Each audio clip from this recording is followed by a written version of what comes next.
제가 나이가 들어서인지 아니면 기계가 많이 발달해서인지 주변에 보면 여기도 암, 저기도 암. 왜 갑자기 암 환자가 이렇게 많은 걸까요?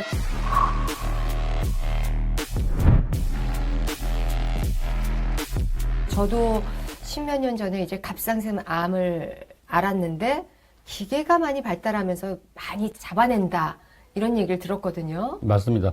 의학이 발전하다 보니까 암 환자가 통계적으로 늘게 되는 거죠. 첫째는 뭐 수명이 많이 늘었잖아요. 암이라는 게 결국 그 노화의 끝장판이라 그러잖아요. 연세 드신 분이 암이 많이 걸리니까 발병률가 많아지는 거고. 아마 전 국민을 상대로 국가에서 건강검진을 하는 유일한 나라일 거예요. 그래요. 그러다 보니까 암이 많이 발견되고 갑상선 암이 폭발적으로 증가한 게 2000년부터인데 그때는 갑상선 암이 별로 이렇게 알려지지 않았어요. 그래서 외과에서 갑상선 외과는 인기가 없었어요. 환자가 네. 없어서. 근데 유방암은 많았죠. 유방암 검사를 하다가 어떤 교수님이 유방할 때 여기다 한번 대봐봐, 초음파를. 그러면서 급속도로 발견이 된 거예요. 아하. 네, 마찬가지로 건강검진을 하다 보니까 암이 많이 발견되고 조기 암이 발견되기 때문에 치료 성적이 좋은 거죠. 나이 들어서 걸리는 암이면 받아들이겠지만 젊은 환자들이 많이 생겼단 말이에요. 맞습니다. 이것도 통계학적으로 어떤 수치상의 근거가 있나요? 한 30년간 통계를 낸 게 있는데 나이를 5살 단위로 끊어서 봤을 때 25세에서 29세의 젊은이들이 암 발병률이 30년간 가장 높았다.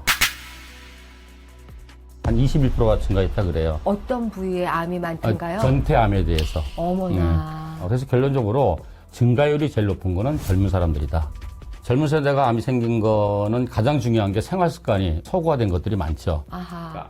안 좋은 쪽으로 음식 문화라든지 운동을 안 한다든지 음주라든지 흡연을 많이 한다든지 스트레스를 많이 받는다든지 그런 것도 큰 역할을 하고 또 하나는 역시 이제 건강검진을 이제 많이 하다 보니까 옛날에는 젊은 사람들 검진 안 했어요. 근데 그렇죠. 요즘 학교나 직장에서 무조건 다 하니까 요즘은 20대 후반의 대장암 환자도 심심찮게 발견됩니다. 항생제 남용 때문에 암이 많이 생기고 있다. 어때? 동의하세요? 이거는 뭐 어느 정도 근거가 있는 얘기입니다.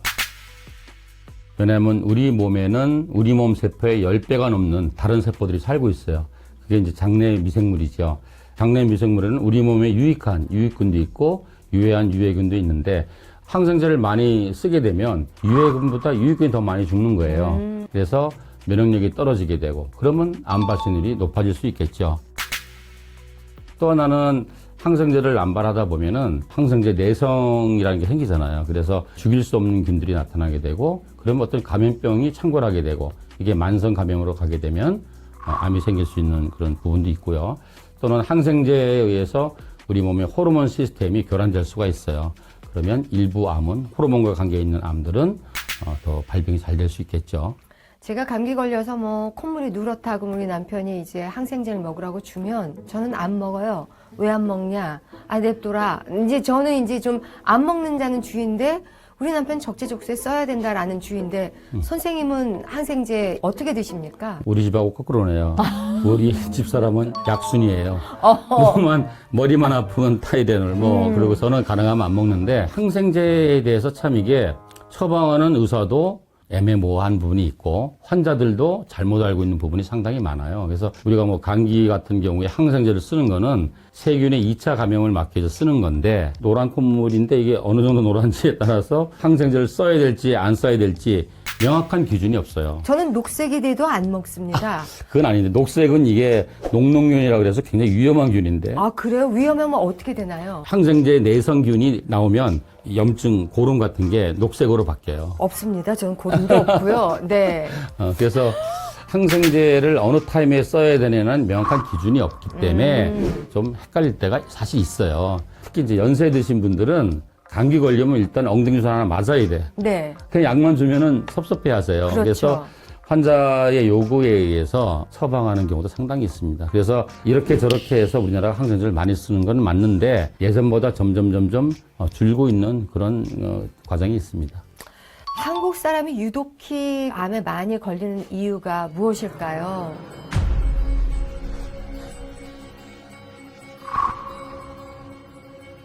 우리나라에 환자가 많은 건 사실이에요. 학교에 가서 외국사람 만나보면은 하루에 뭐 10명, 20명 환자를 본다 그러면, 아이고, 가능할까? 이렇게 얘기를 해요. 근데 우리는 뭐 대학 100명, 병원은 200명이죠. 뭐 개인 병원도 7, 80명은 네. 봐야지 이게 되는데 그러다 보니까 이제 암 환자도 많겠죠. 그게 이제 물론 암의 발생 자체가 많을 수도 있어요. 왜냐하면 열악한 생활 환경 속에 살잖아요. 이 네. 좁은 나라에서 무한 경쟁으로 살다 보니까 상대적으로 운동이라든지 힐링을 한다든지 자기 자신에 투자할 시간이 줄어들게 되고 그러다 보니까 스트레스를 많이 받게 됐죠. 또 스트레스 받으니까 뭐예요? 술, 담배 많이 하겠죠.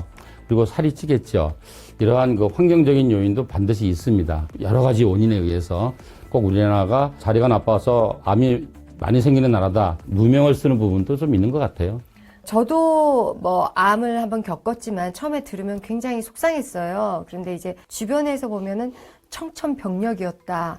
특히 췌장암이나 이렇게 어려운 암인 경우에는 그럴 수밖에 없는데 어떤 마음가짐으로 암을 좀 받아들이는 게 좋을까요? 책에 보면 그런 말이 있어요. 암이란 진단을 받았을 때 사람들의 마음이 변화되는 관계. 처음에는 이제 부인하는 거죠. 많은 사람이 그래요. 무슨 소리야. 내가 아무 증상도 없는데 나처럼 건강하게 사는 사람이 없는데 오진일 거야. 또 다른 그렇죠. 병원을 가죠. 돌팔이야. 또 다른 병원 가. 여기도 돌팔이야. 그러다가 나중에 이제 이 진짜 암인가 보네. 그럼 이제 화가 나기 시작하는 거죠. 내가 무엇을 네, 잘못했길래. 그렇죠. 그 다음에 이제 막 열심히 하려고 그래요. 뭐 이것도 찾고 저것도 찾고 그러다가 어느 순간 이제 우울해지는 거죠. 모든 걸 거부하는.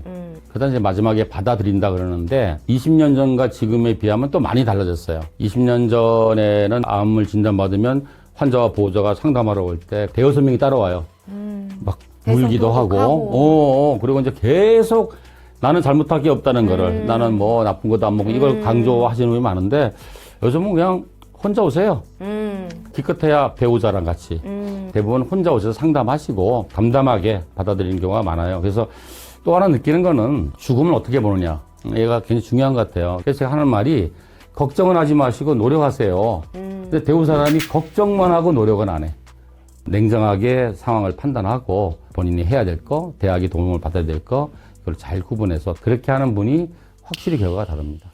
암에 잘 걸리는 성격도 따로 있나요? 보통은 말을 못하고 남들한테 굉장히 참는 분들이 발병한다라는 이야기도 들었거든요. 그거를 좀 맞는 것 같아요.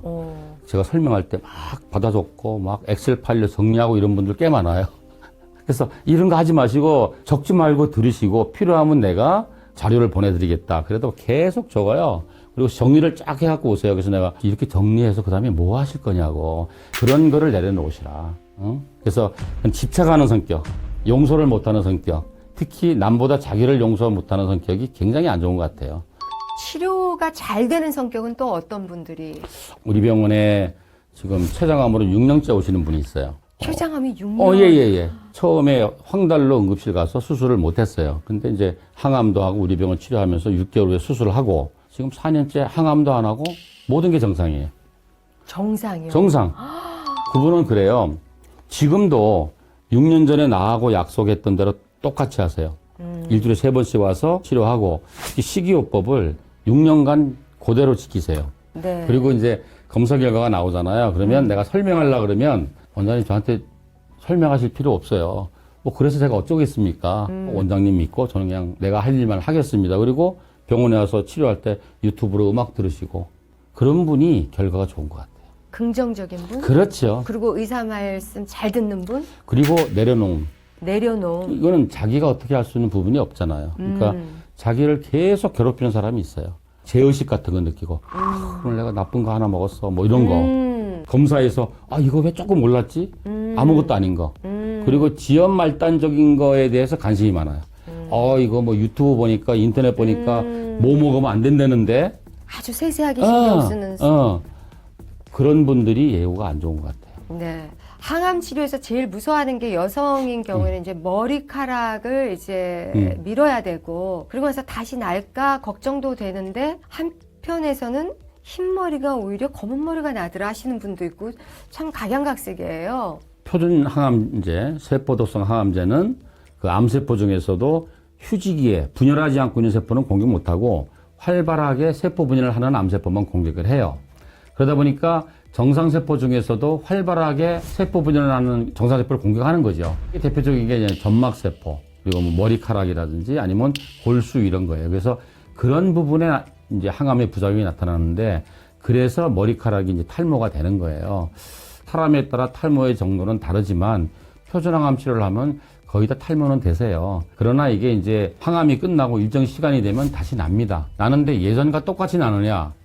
그렇기보다는 조금 옛날과 다른 머리카락이 나는 거죠. 굵기가 얇다든지, 뭐 색깔이 조금 뭐 옅다든지 이런 식으로 나지만 나기는 납니다. 우리나라 분들은 그 암에 걸리면 물 맑고 경치 좋고 산이 있는 곳으로 가서 채소 많이 드시고 이렇게 지내시거든요.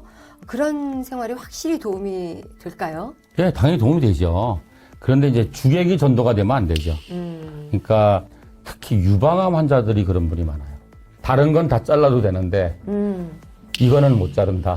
이런 분들이 많아요. 제가 정말 식이요법 열심히 하고 공기 좋은 데서 운동하고 이렇게 하겠습니다.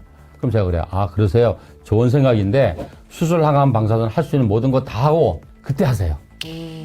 라고 하는데 그렇게 생각을 안 하고 인터넷 보니까 뭐 나는 산에 가서 암을 정복했다. 수술을 안 하고 그 봐라 안 하길 잘했지. 이런 빅마우스들 있잖아요. 이런 사람들 우리 많이 오거든요. 70~80%는 다 거짓말이에요. 왜냐하면은 착각하는 것 중에 하나가 병과 증상을 혼돈해요. 그래서 처음에 진단받으면 인정 못하는 거야. 내가 뭐 기침도 안 하고 그랬는데 무슨 폐암 말기래. 나 밥도 잘 먹는데 무슨 위암 말기야. 그러니까 어떤 병이 생기면 증상이 온다고 생각하는 거예요. 그래서 암에 걸렸어. 그럼 산에 가. 그러면 옛날에 막 쓰레기 같은 음식 먹다가 나름대로 좋은 음식 먹을 거 아니에요? 운동 안 하다가 좋은 이제 막 운동 열심히 할 거 아니에요? 스트레스 받는 일 다 내려놓고 그리고 주위에서 막 지지해 줄 거 아니에요? 그러니까 몸이 막 좋아지는 거예요. 체중도 조절이 되고 고혈압이나 당뇨 있으면 다 떨어지고 피부도 막 깨끗해지고 그러니까 이 사람들이 암도 나아가고 있고 나았을 거야 라고 생각하고 막 떠드는 거예요. 근데 그분들 실제로 검사해보면 몸은 좋아지는데 암도 커지고 있는 거예요. 그거 아세요? 암 환자분들 막 통증 올 것 같잖아요. 통증이 오는 암 환자는 정말 진행된 암 환자 중에서도 일부예요.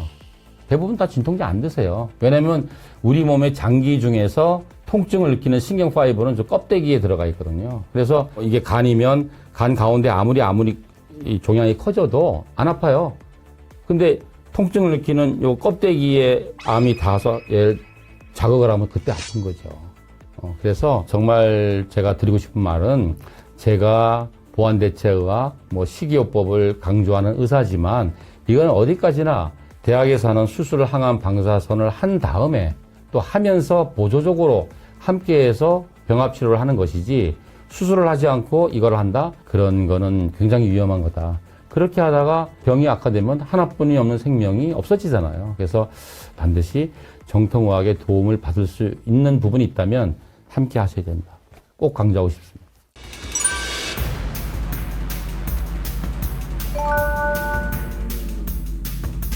암세포는 굶겨 죽여야 된다. 굶겨 죽이기 위해서는 탄수화물을 끊어야 된다. 이런 말에 동의하세요? 절대 동의하지 않습니다. 저한테 와서 그래요. 원장님 저는 탄수화물 하나도 안 먹어요. 왜 안 드세요? 그러면 암세포가 탄수화물 먹고 사니까요. 나는 배고파도 참을 수 있으니까 안 먹어요. 그러면 암보다 본인이 더 빨리 문제가 생기는 거죠. 왜냐하면 이제 우리가 먹는 영양소 중에서 에너지를 만드는 영양소가 크게 탄수화물, 단백질, 지방 이렇게 세 개가 있잖아요. 근데 우리 몸은 정상세포건 암세포건 탄수화물을 에너지 원으로 써요. 근데 어떤 극한 상황, 탄수화물이 계속 공급이 안 돼. 그런 비상 상황에는 정상세포는 우리가 저장해 놓은 단백질이나 지방을 다시 탄수화물로 바꿔서 에너지를 쓸 수가 있어요. 근데 암세포는 원시 미개한 세포이기 때문에 그런 능력이 없어요. 그래서 탄수화물을 안 먹으면 암도 굶지만 나도 굶는 거예요. 그래서 그건 잘못된 생각이고 좋은 탄수화물을 먹어야 돼요. 좋은 탄수화물은 뭐냐면은 암세포로만 집중되는 게 아니고 모든 세포로 골고루 가는 거죠. 그러면 아무리 암이 많이 진행된 말기암 환자를 할지라도 우리 몸 세포 100조 개를 기준으로 봤을 때는 암세포는 글쎄 1% 될까요? 1% 안 되잖아요. 그러면 모든 세포로 골고루 가는 좋은 탄수화물을 먹으면 결국 먹은 거에 1%만 암세포한테 뺏기고 99%는 내가 먹게 되잖아요.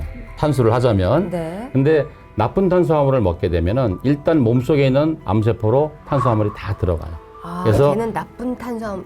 나쁜 걸 좋아하네요. 예. 그래서 나쁜 탄수화물이 암세포로 다 배부르게 먹은 다음에 그 남은 걸 가지고 정상을 먹게 되는 거죠. 나쁜 탄수화물이 어떤 것들이죠? 이게 뭐냐면 당지수란 말 요새 사람들이 네. 많이 알잖아요. 그래서 우리가 탄수화물을 먹었을 때 혈당이 급속하게 올라가는, 다시 말하면 혈당이 피크를 치는 탄수화물이 나쁜 탄수화물이죠. 포도당은 나쁜 탄수화물이에요. 대표적인 당지수가 100이에요.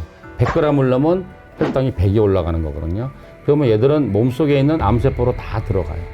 그래서 얘가 배 터지게 먹고 난 다음에 그 남은 찌꺼기를 우리 정상세포가 조금 얻어먹는다.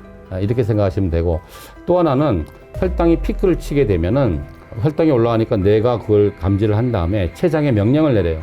인슐린 네가 빨리 나가서 피 속에 있는 포도당을 빨리 세포로 넣어라. 이렇게 명령을 내리는데, 췌장에서 인슐린이 나올 때 인슐린과 분자고자가 비슷한 IGF-1, 즉 인슐린 라이크 그로스 팩터 1이라는 게 분비가 돼요.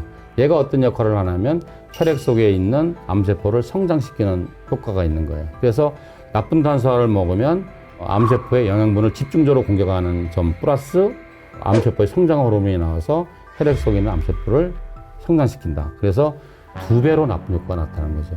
어허. 그래서 그 나쁜 탄수화물을 먹으면 암뿐만이 아니라 모든 뭐 당뇨라든지 성인병이 생길 수 있겠죠. 딱 우리가 흔히 먹는 것 중에 어떤 거를 대표적으로 좀 꼽아주세요. 포도당처럼 먹으면 바로 혈당이 올라가는 것들, 결국 정제 탄수화물이죠. 탄수화물을 깎으니까 흡수가 빨리 되겠죠. 그래서 뭐 백미라든지 설탕이라든지 밀가루라든지 이런 것들은 급격하게 올라가죠. 그러면 좋은 탄수화물은 어떤 것이냐?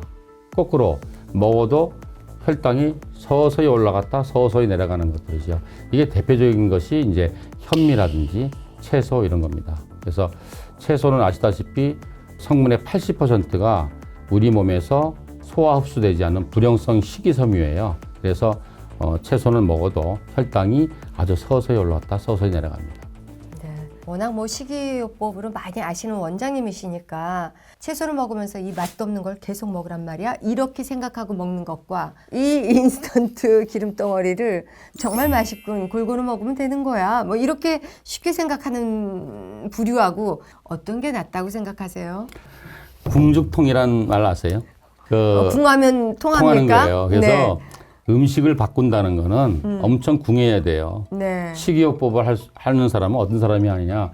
일단 궁해야 돼요. 절실해야 돼요. 절실해야 절실해야지 바꾸고. 근데 사실은 그렇게 바꾸다 보면 보통 우리 환자가 오고 보호자가 오잖아요. 환자는 암 환자고 보호자는 뭐 혈압, 당뇨, 고지혈 대부분 다 있어요. 요즘 어떻게 된 건지. 그러면 같이 식이요법 할 거 아니에요. 뭐 환자만 풀떼기 주고 자기는 뭐 라면쌀만 먹을 수 그렇지. 없잖아요. 그럼 같이 먹어. 네. 그러면 이 보호자는 혈압이나 당뇨나 고지혈증은 한두 달 안에 거의 약을 안 쓸 정도로 떨어져요. 어허. 그 사람도 궁하니까 하는 거예요. 네. 그렇게 하다 보면 몸이 바뀌는 걸 느껴요. 한번 해보세요. 그리고 사람들을 만나면 인사를 받아요. 첫 번째 뭐냐면 혈색 좋아졌다, 피부 좋아졌어. 맞아요. 그거예요. 네. 그리고 자기가 느끼니까 정말 열심히 하게 되는데, 저는 사실 한 15년 이상 저희 집사람이 항상 도시락을 샐러드 도시락 싸주는데, 가끔 이제 우리 사람들이 이제 약간 노화가 돼서 백화점에서 이제 사줘줄 때가 있는데 이게 만드는 게 보통 일이 아니에요. 네네. 집에서 만들어주는 거는 진짜 맛없죠. 아무것도 맛을 안 냈으니까. 근데 그거는 먹는데 부담이 없어요. 그리고 식자재 자체의 맛이 정말 이게 대단합니다. 근데 사원 샐러드는 뭔가 말 자꾸 넣고 이래가지고 처음엔 맛있는 것 같은데 두세 번 먹으면 물려서 못 먹어요. 그래서 해보시다 보면은 가공하지 않은 음식을 먹으면 식자재 자체의 그 맛이 대단합니다. 그래서 맛없는 음식을 먹는 훈련을 해야 되고, 사실 이거는 아이들이 어릴 때부터 가족이 다 같이 해야 돼요. 가족이 병을 공유하는 게 유전자를 공유하는 것도 있지만 생활 습관을 공유하거든요. 그래서 어릴 때부터 아이들을 맛없는 음식을 먹게 하는 훈련을 하면 음식 고유의 맛을 알아들을 수 있는 고급 혀를 만들어야 된다는 거죠. 혀가 저절로 만들어져요. 자, 그럼 이 시간 보시는 분들을 위해서 암을 예방하고 암을 이기기 위해서는 이런 음식을 좀 먹어라. 이 식이요법이라는 게 어떻게 보면 극단적인 편식이에요. 원래 우리는 동물성 음식을 이만큼 먹고 식물성 음식을 이만큼 먹게 잡식동물로 만들어놨는데, 어떠한 목적에 의해서 난 동물성 음식을 안 먹을래. 그러면은 나머지 이거로 옛날에 혼식할 때만큼 뭔가 칼로리와 영양분을 맞춰야 돼요. 근데 많은 사람이 동물성이 나쁘다 이것 빼고 이제 채식 위주로 하는 거예요. 그런데 이 먹는 양이 옛날에 혼식할 때까지만 먹으니까 모든 성분이 다 떨어져요. 그러니까 나쁜 것도 떨어져. 해독이 작대. 근데 이걸 장기적으로 하게 되면 우리 몸에 반드시 있어야 될 뭐 항산화 성분이라든지 면역 성분이라든지 영양소 이런 게 다 부족하게 돼요. 그래서 식이요법에는 목적이 있어야 돼요. 내가 살을 빼기 위해서, 내가 심혈관 질환을 극복하기 위해서, 내가 암을 극복하기 위해서, 암을 예방하기 위해서 이 목표를 정해서 내가 어떤 음식들을 먹기로 결정했으면 그 음식군에 속하는 것들을 아주 골고루 먹어야 돼요. 그러면 절대 특정한 영양소가 결핍될 일이 없어요. 이 음식군 중에서 나는 요 3가지만 1년 내내 먹을래. 그러면 모든 게 결핍되겠죠. 그래서 골고루 먹어야 된다. 선생님, 골고루 먹으려면 뷰가요. 그 골고루 시장의 반찬을 다 살 수도 없고 그걸 다 조리할 수도 없고 그런 골고루가 참 내가 그걸 할 수 있는 방법을 가르쳐 드릴게요. 그래서 어떡해요? 암 환자의 경우에 그래서 우리 암 환자들은 아무래도 동물성 음식보다는 식물성을 많이 먹어야 되기 때문에 이 채식을 아주 골고루 드셔야 돼요. 또 광색 채소라든지 당근이라든지 이런 거를 이제 많이 먹게 해요. 칼라푸드로. 네, 칼라푸드로. 그 다음에는 즙을 짤 수 있는 건 즙도 좀 짜 먹고. 왜냐하면 즙을 짜는 이유는 채소의 80%가 식이섬유이기 때문에 100을 먹으면 20%만 흡수가 되면 전체 양이 부족해요. 그래서 일정 부분은 이제 즙을 먹어야 되고 또 야채를 구워 먹을 것도 있어요. 버섯이라든지 뭐 아스파라거스라든지 마늘, 토마토 이런 거는 구워 먹어야 돼요.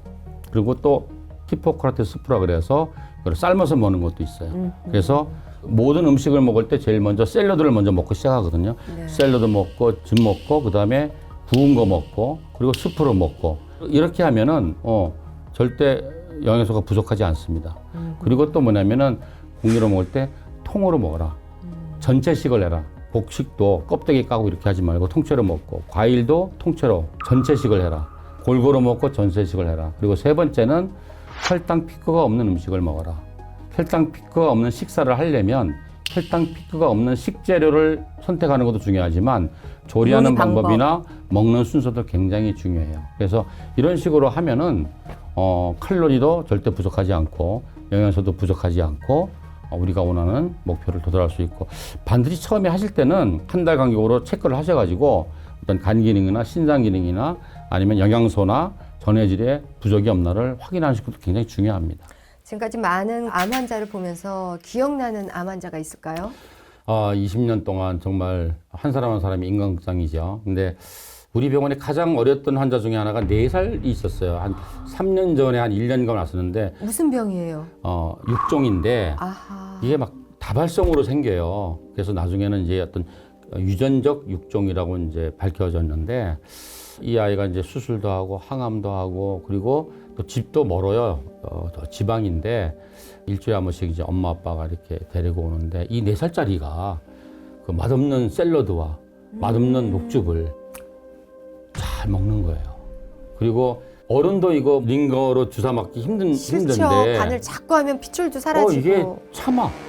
아우, 그리고 우리 병원 이제 뭐 고주파 치료 같은 거 하면 1시간을 누워 있어야 되는데 그렇게 애가 착하게 잘 있어요. 그러니까 애가 그렇게 열심히 하니까 부모들이 열심히 안 할 수가 없는 거예요. 그러니까 우리 직원들도 그냥 정말 열심히 도와주려고 하고 그 조그만 아이가 참 기억에 남네요. 암 환자가 절대 먹지 말아야 할 음식이 있다면 어떤 걸까요? 대부분의 경우에 이제 백미를 먹지 말라 그러죠. 그러나 또 어떠한 경우에 위암을 수술했어. 그래서 지금 소화 흡수가 안 돼. 그럴 때는 현미를 먹으면 안 되기 때문에 백미를 어느 순간 먹어야 되겠죠. 또 아주 뭐 항암을 해서 식사량이 작은 사람은 나는 까칠까칠해서 도저히 안 넘어가. 그리고 먹어봤자 한 2숟갈밖에 못 먹어. 이런 분은 백미 먹어도 되겠죠. 그러나 큰 틀에서 봐서는 백미는 당지수가 굉장히 높기 때문에 혈당 피크를 칩니다. 그래서 암 환자는 삼가하셔야 되고. 커피는 어떻습니까? 커피가 이게 양날의 검이죠? 양날의 검이라기보다 요즘 왜 이렇게 시끄러운지 모르겠는데 대한간학회에서 간질환 환자한테는 아메리카노 커피를 권장합니다. 어허. 그리고 특히 암 환자한테 예방 효과나 치료 효과가 있다는 논문은 굉장히 많습니다. 또 우리 커피 그럼 카페인 그러잖아요. 네. 뭐 카페인이 뭐 잠을 못 자는 나쁜 기능도 있다고 생각하지만 저 같은 경우는 뭐 자기 전에 커피를 먹어도 잘 자니까. 네, 좋아하는 줄 알았어요. 딱 말씀하시는 거 보니까. 근데 그 커피에 있는 카페인이 어떤 역할을 하냐면 담도관을 확장시켜줘요. 네. 그러니까 우리가 먹은 음식 중에 독성물이 나오면 수용성 독은 소변으로 나가고 지용성 독은 우리가 담도를 통해서 대변으로 나가요. 그래서 담도를 확장시켜서 해독을 시켜주기도 하고. 그래서 밥 먹자마자는 커피를 먹지 말라고. 여기가 식도가 늘어나서 뭐 어쩌고 저쩌고 그러던데요. 그래서 적어도 30분 이후에 먹으라고. 그렇게 디테일한 부분에 대해서는 사실 큰 연구는 아직 없어요. 네. 그리고 대학에서 간을 이렇게 치료하시는 교수님들이 간학회에서는 커피를 굉장히 권장합니다. 전반적으로 커피의 어떤 유기산이 뭐가 나쁘고 그거를 볶을 때 나오는 유독가스가 있고 이러한 그 너무 지엽적인 문제로 커피를 반대하는 거는 저 입장에서는 반대합니다. 단지 이제 커피에 달 섞는 거, 설탕이나 뭐 믹스 커피라든지 이런 거는 좋지 않죠. 임산부에게 커피는? 저는 문제 없다고 봅니다. 오, 선생님은. 네. 암 환자들은 가글도 하면 안 된다. 이런 이야기도 있거든요. 항암 해보신 분들은 알겠지만 점막 손상이 심하거든요. 그럼 구내염 많이 와요. 그럼 이거 가글 안 해놓으면은 이게 2차 감염되면은 곰팡이나 세균 감염되면 고생 굉장히 합니다. 그래서 가글을 하셔야 되는데 그 가글 안에 있는 이제 성분 중에 알코올이 있다. 네. 또는 이제 가글에 의해서 구강 내에 있는 세균총이 바뀐다. 네. 이래서 반대하는 이론적 근거를 대는데 그 상황에 따라 다르겠죠. 뭐 암 환자가 구내염이 왔을 때는 가글을 하셔야 되겠죠. 근데 멀쩡한 사람이 매일 그냥 하루 10번씩 가글하면 문제가 생기겠죠. 가글은 상황에 따라 다르지 무조건 모든 암 환자가 가글하면 안 된다.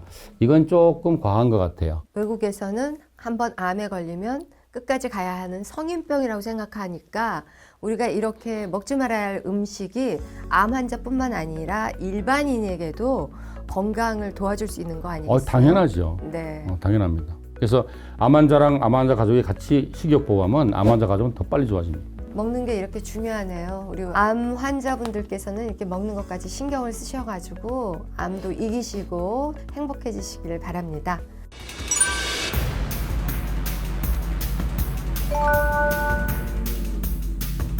주변에 비타민C 먹는 사람들이 참 많거든요. 비타민C는 수용성이기 때문에 많이 먹어도 상관없다.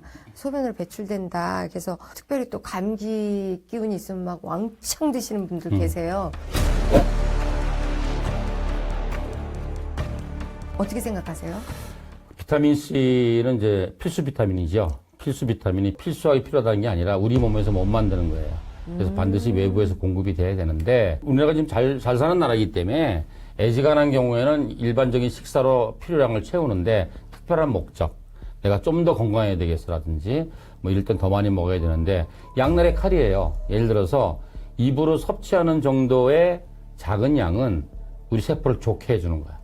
면역을 높여주고 해독을 해주고 항산화를 해주고 조직을 재생시켜주고 이런 역할을 하고 주사로 맞는 아주 고용량 이거는 반대로 세포를 막 죽이려고 막 괴롭히는 거예요. 그래요? 산화 스트레스를 주는 거예요. 그럼 주사는 그러나 이제 뭐 한 앰플 정도, 우리나라에서 한 앰플 그러면 보통 이제 10g 정도거든요. 네. 이 정도는 그냥 뭐 감기 걸렸을 때라든지 피곤할 때 맞는 정도는 항산화 작용을 한다고 봅니다. 근데 암 환자분들은 암을 공격하기 위해서는 어느 정도 맞아야 되냐 하면 몸무게 10kg당 한 15g? 60kg다 그러면은 8, 90g을 맞아야 돼요. 그러니까 비타민C를 8앰플이나 9앰플을 한 번에 맞아야 돼요. 이건 굉장히 고용량이죠. 이거는 오히려 우리 몸을 편하게 해주고 좋게 해주는 게 아니라 항암제처럼 세포를 괴롭히는 거예요. 그래서 목적에 맞게 사용하셔야 되고 제가 이제 20년 전에 암병원 처음 시작하면서 제일 먼저 활동한 게 비타민C 암 연구였는데 그때까지만 해도 우리 암 환자분한테 뭐라고 얘기했느냐 먹는 비타민C의 부작용이 크게 3가지가 있어요. 하나는 속이 쓸 수가 있고 하나는 설사를 할 수 있고 하나는 아주 드물게 뭐 결석이 좀 생길 수가 있는 게 있는데 설사하기 직전의 용량까지 최고의 용량을 한 번에 먹어라. 막 퍼먹어라. 매일? 매일도 아니고 한 번 먹을 때 암 환자들한테. 네. 그리고 이것도 혈중 농도를 자꾸 높이기 위해서 4시간마다 계속 퍼먹어라. 하루 6번. 그러면 피 속에 비타민C 농도가 주사 맞는 것처럼 자꾸 올라갈 거라고 생각했어요. 근데 그 이후에 많은 논문들이 나왔는데 그게 아니더라. 우리가 밥도 아무리 많이 먹어도 소화 흡수가 되는 게 아니잖아요. 밥을 뭐 한 두 그릇, 세 그릇까지는 되지만 5g 먹으면 이거는 안 되는 거잖아요. 그래서 비타민 C도 2,400mg 정도까지가 가장 많이 흡수되더라. 그 이상은 먹어봤자 더 이상 흡수가 안 되고 다 배설되더라. 네. 그러니까 막 버리는 거죠. 그래서 한 번에 한 2,000ml 정도를 먹는 게 가장 합리적이지 않을까. 또 하나는 이걸 그렇다고 해서 4시간 간격으로 2,000ml를 계속 먹으면 혈중 농도가 자꾸 따블따블해서 올라가지 않겠느냐. 그러면 주사 안 맞아도 되지 않겠느냐라고 생각하는데 그건 아니더라. 아무리 먹는 거는 누적을 해도 혈중 농도는 어느 이상 안 올라가더라. 그래서 이렇게 정리하시면 되겠어요. 먹는 비타민 C는 피로 회복, 뭐 면역력 회복, 항산화 작용, 뭐 이런 걸 위해서 먹는데 일반인은 그러니까 최고 가성비가 좋은 거는 2,400ml니까 뭐 한 2,000ml 정도를 먹는데 이게 이제 수용성이니까 방광기가 한 6시간, 8시간이에요. 그러니까 최고로 먹는다 그러면 아침, 저녁으로 2번 정도만 먹으면 되지 않을까. 언제 먹을까요? 밥 먹고 난 다음인가요? 밥 먹기 전에 먹어도 되는데 네. 이게 부작용 중에 하나가 속쓰림이 있어요. 속이 쓰린 분은 밥 먹고 나서 드시거나 아니면 밥을 먹으면서 드시거나 아니면 이제 당근 주스나 이런 야채 주스 많이 먹잖아요. 거기 타서 먹으시면 됩니다. 가루로 드세요? 알약으로 드세요? 저는 이 포로 우리 이제 환자들용은 3,000ml짜리 포가 있어요. 3,000ml 포를 먹습니다. 매일. 예. 피부가 좋으시네요. 근데 감사합니다. 우리가 암에 걸리지 않으려면 비타민 D가 굉장히 중요하다라고 생각을 했는데 D가 중요해요? C가 중요해요? 다 중요하죠. 아. 그러니까 오래전에 그 하버드 보건연구원에서 난 논문이 있는데 암에 걸린 사람과 일반 비타민 혈중 농도를 검사해 보니 통계적으로 유의하게 암에 걸린 사람들이 비타민 C 농도가 낮더라. 아, 그러면 비타민 C를 높이면 암이 예방되지 않을까라고 해서 비타민 D를 고용량으로 하는데 보통 일반인은 뭐 비타민 D 농도가 한 30 이상이면 되는데 우리 암 환자들은 그래서 좀 더 높게 한 50에서 60 정도를 유지하시라. 그러려면 비타민 D를 하루에 한 4,000 유닛 정도 드시고 그래도 부족하면 한두 번 정도는 이제 근육 주사를 맞아주시면 50 이상 올라갑니다. 네. 비타민 C로 암 치료도 가능한가요?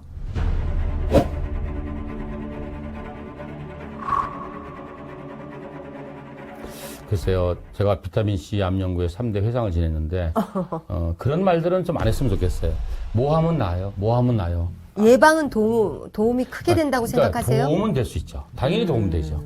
대학에서 하는 치료, 항암만 한 사람과 항암도 하면서 식이요법도 하고 보완 대책을 같이 한 사람은 통계를 따로 내야 됩니다.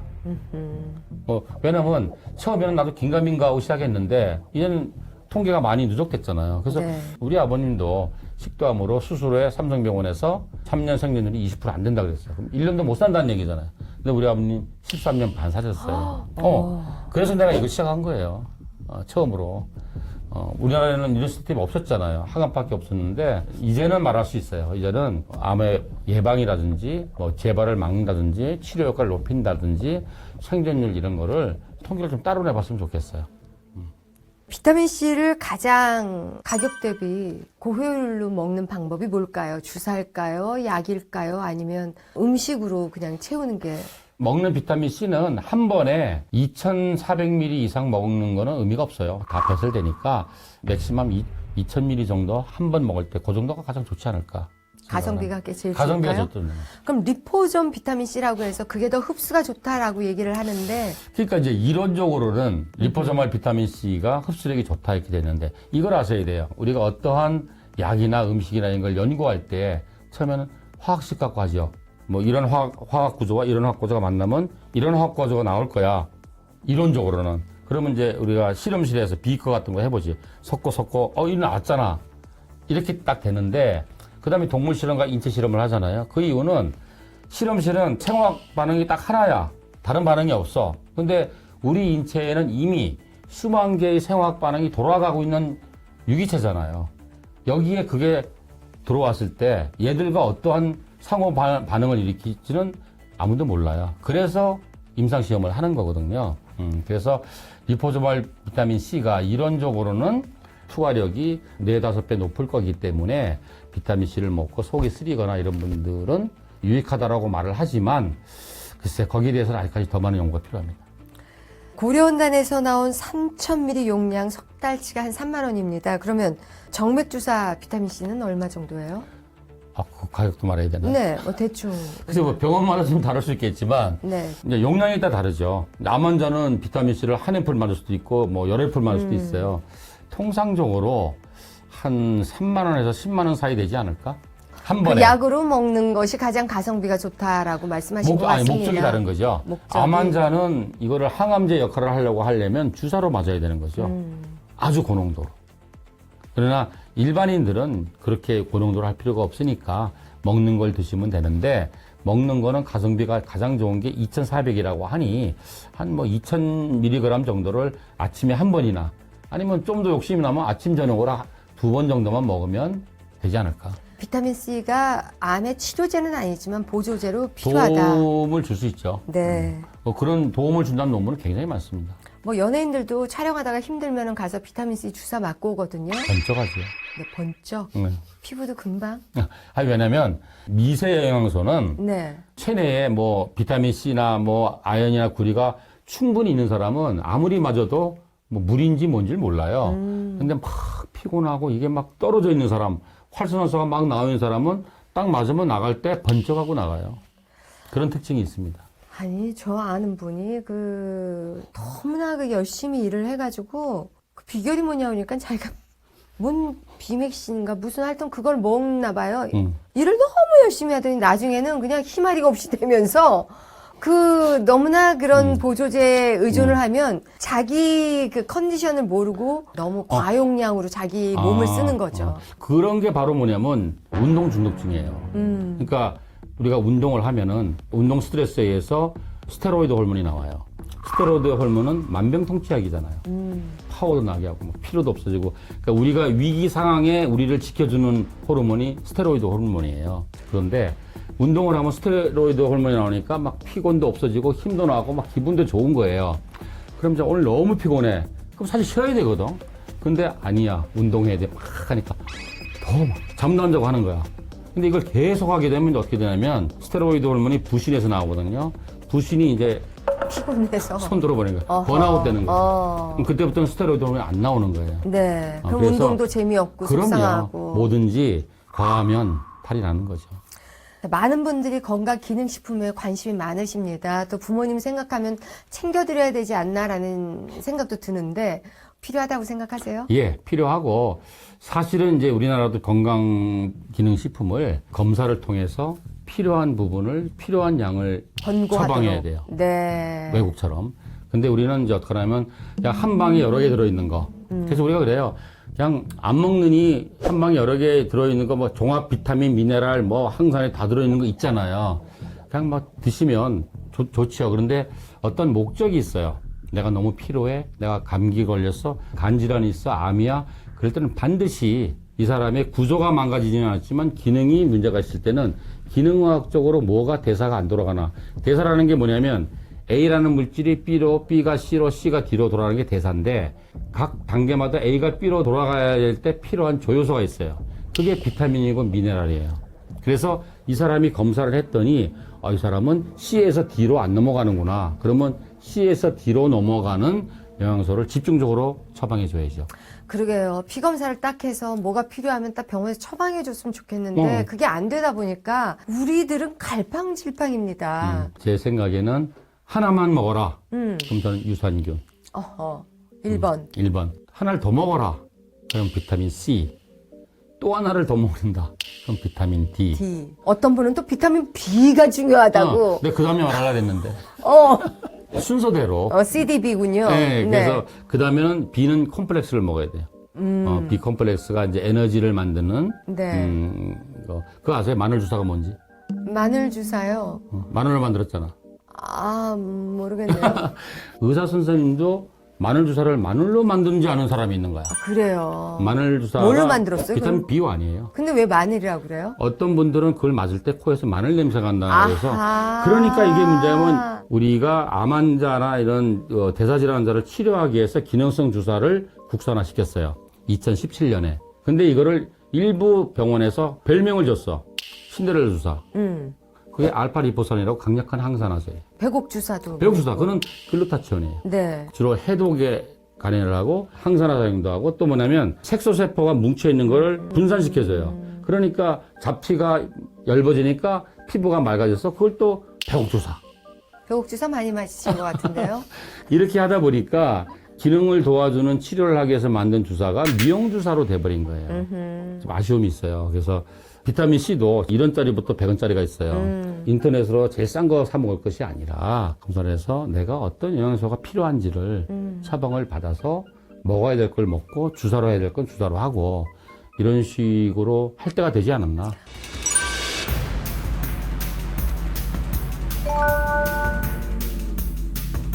우리나라 국민이 기대 수명까지 살 경우에는 10명 중 3명이 암에 걸린다는 그런 통계가 있습니다. 평생 관리해야 하는 어떤 성인병으로 들어온 것은 아닌가라는 걱정도 돼요. 어떻습니까? 제가 암 환자분들 진료를 볼 때 항상 드리는 말씀이 있는데요. 요즘 의학도 많이 발달하고 좋은 치료법도 많이 생겼기 때문에 말씀하신 것처럼 암의 생존 기간도 많이 길어지고 했어요. 그래서 암은 죽을 병이 아니라 이제 만성질환의 영역으로 넘어왔다. 항상 이렇게 말씀을 드립니다. 그래서 주변에 보면 암에 걸렸지만 예전 비해는 조금 더 더딘 마음, 둔한 마음으로 암을 받아들이는 경우도 있거든요. 그렇다고는 해도 또 암이라는 단어가 가지는 파괴력이 있기 때문에 암은 그렇게 우습게 볼 수는 없는 병이에요. 제가 만났던 환자 중에서는 암 진단을 그렇게 덤덤하게 받아들이셨던 분은 또 거의 없는 것 같기도 합니다. 아하.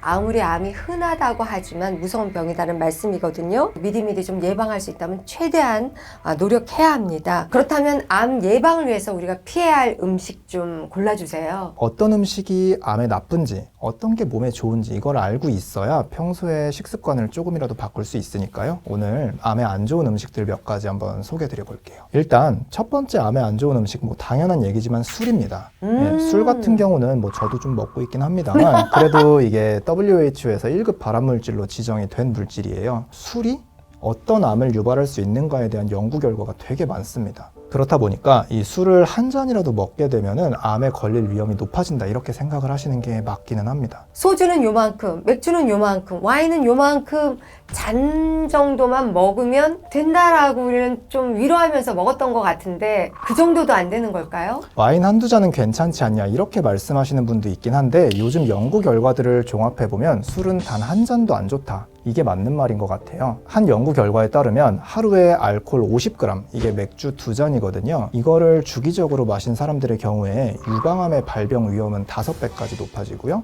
대장암의 발병 위험은 4배까지 높아진다. 이런 결과도 있습니다. 그리고 이 흡연하시는 분들, 특히 술 드시면 흡연을 더 많이 하잖아요. 이런 경우에는 거의 암세포를 그냥 몸에다가 쏟아 붓는다. 저는 이렇게 표현을 합니다. 지금 원장님께서도 술은 1번으로 꽂으시면서 본인도 술은 좀 드시거든요. 그러면 우리가 보는 사람은 아우 저 의사도 드신다는데 이걸 어떻게 끊겠냐 이런 생각을 해요. 어떤 말씀을 해주실 수 있습니까? 근데 이렇게 계속 잔소리를 하는 것도 약간 의미가 있다고 생각은 해요.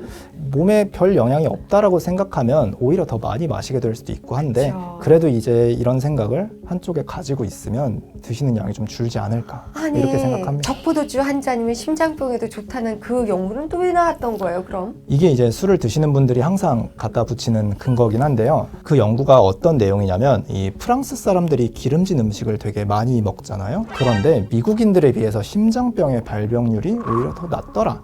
뭐 이런 연구 결과가 있었기 때문에 이거를 이 사람들은 와인을 먹기 때문에 그런 거라고 해석을 했던 겁니다. 그런데 이제 과학자들이 이후에 더 연구를 하다 보니까 사실은 그게 와인 때문이 아니라 그냥 그 두 나라 사이의 생활 습관이나 아니면 교육 수준, 뭐 생활 수준, 식습관 여러 가지 요인 때문에 이제 차이가 난 거지 단지 와인 때문에 그렇게 난 건 아니라고 그렇게 결론이 났거든요. 이거를 프렌치 패러독스라는 단어로 부르고 있기도 합니다. 어허, 이 술 드시고 얼굴이 빨개지는 분들이 있어요. 어떻게 보십니까? 술 마시고 얼굴이 빨개진다는 거는 단지 술에 약하다는 거 이렇게 가볍게 표현하기는 좀 어려울 정도로 위험한 상황이에요. 술을 마시게 되면 아세트알데히드라고 하는 1급 발암물질이 나오게 되는데요. 이 발암물질이 이제 우리 몸속에 들어가서 대부분의 경우에는 무해한 물질로 바뀌게 됩니다. 그때 작용하는 효소가 ALDH2라는 좀 어려운 이름의 효소예요. 유전적으로 일부 사람들은 이 효소가 없습니다. 그래서 이런 사람들은 그냥 맥주 냄새만 맡아도 얼굴이 빨개지는 뭐 그런 경우도 있는데요. 이런 분들한테 술을 먹인다. 그러면 그 아세트알데히드라는 발암물질이 그냥 그대로 몸 안에 남아있는 상황인 거죠. 머리가 아픈 게 문제가 아니라 이 상태가 지속이 되고 계속 반복되면 암에 걸릴 위험도 높아진다고 볼 수 있어요. 근데 그런 사람도 봤어요. 옛날에는 그러니까 얼굴 빨개졌는데 많이 마시니까 뭐가 생겼는지 요즘 괜찮아요. 그런 분들은 그러면 체질이 바뀐 건가요? 아닙니다. 이 술을 분해하는 효소가 두 종류가 있는데 유전적으로 타고나는 부분이 있고 또 키워지는 부분이 있기도 해요. 그래서 우리 술을 계속 먹으면 술이 는다라고 하잖아요. 네. 이것도 생화학적으로는 근거가 있는 얘기입니다. 그럼에도 유전적으로 분해하는 효소가 약하신 분들이 굳이 억지로 그렇게 술을 먹어가지고 주량을 늘린다. 이것도 좀 위험한 부분이죠. 술은 백해무익이라고 말씀하십니다. 또 암 예방을 위해서 피해야 할 음식 두 번째는 어떤 걸까요? 암에 안 좋은 두 번째 음식은 가공육, 햄이나 소세지 같은 거를 들고 싶어요. 이런 가공육이나 적색육 같은 경우도 또 WHO에서 지정한 1급 발암물질입니다. 이 적색육을 하루에 50g 이상 섭취한 사람들의 경우에는 대장암의 발생 위험이 18%까지 높아지더라. 이런 결과가 있었어요. 그래서 저는 그 햄을 어차피 들어온 햄을 먹어야 되기도 하고 한 달에 한 번 정도는 그 보드라운 햄을 먹으면 참 맛있거든요. 그래서 삶아 먹기는 하는데 그 정도로 하면 좀 나쁜 물질이 얼마 정도 제거될까요? 선생님은 부대찌개 안 드세요? 저도 먹습니다. 스팸 구워가지고 밥 위에다 올려서 먹으면 되게 맛있긴 하잖아요. 광고도 그렇게 나오죠. 사실은 이게 어떻게 보면 발암물질 위에 발암물질을 올렸다 이렇게 표현할 수도 있어요. 스팸이라고 하면 어쨌든 돼지고기에서 나온 거지 네, 않습니까? 잡육을 한 거죠. 예. 근데 원래 고기 색깔은 시뻘건데 스팸 색깔은 그렇지 않고 좀 분홍색에 네. 가깝죠. 이게 이제 그 색깔을 내기 위해서 특수한 물질을 넣은 거잖아요. 이 물질이 바로 아질산염이라고 부르는 물질인데요. 아질산염 자체도 2군 발암물질이긴 한데 이게 단백질이랑 반응을 하게 되면 니트로사민이라고 하는 1급 발암물질로 변하게 돼요. 어머나. 예, 이 과정이 온도가 높을수록 더 많이 진행이 됩니다. 그래서 우리 기름에다가 스팸을 구워 먹으면 온도가 180도까지 올라가는데 물은 100도까지밖에 안 올라가잖아요. 네. 그래서 발암물질이 좀 적어진다. 이렇게 설명을 할 수도 있죠. 자, 세 번째는 어떤 걸까요? 다음으로 피해야 될 것은 혈당을 팍팍 올리는 그런 당분들, 특히 혈당을 빨리 올리는 단당류가 들어간 식품들이에요. 암세포는 정상세포에 비해서 포도당을 20배나 많이 소비하거든요. 그러니까 혈당을 올리는 음식을 드시면 암세포한테 그냥 밥을 준다. 저는 이렇게 표현을 합니다. 대표적인 걸로 어떤 걸까요? 우리 딱 먹었을 때 단맛이 느껴지는 그런 것들이 이제 디저트? 당분이 높은 거죠. 디저트는 뭐 상식적인 거고요. 빵이라던가 아니면 밥 중에서도 쌀밥, 떡 뭐 이런 것들이 다 포함이 되는 거죠. 아이스크림. 예, 그 중에 마찬가지입니다. 제일 나쁜 거는요? 다 비슷비슷합니다만 제 생각에는 그 중에서 아이스크림이 아닐까 싶긴 해요. 아이스크림은 우리 당분뿐만 아니라 또 포화지방이나 다른 발암물질 논란도 있기 때문에 아이스크림은 굳이 안 드시는 게 좋을 것 같은데요. 혹시 녹은 아이스크림 드셔본 적 있으세요? 엄청 달고 엄청나게 느끼하잖아요.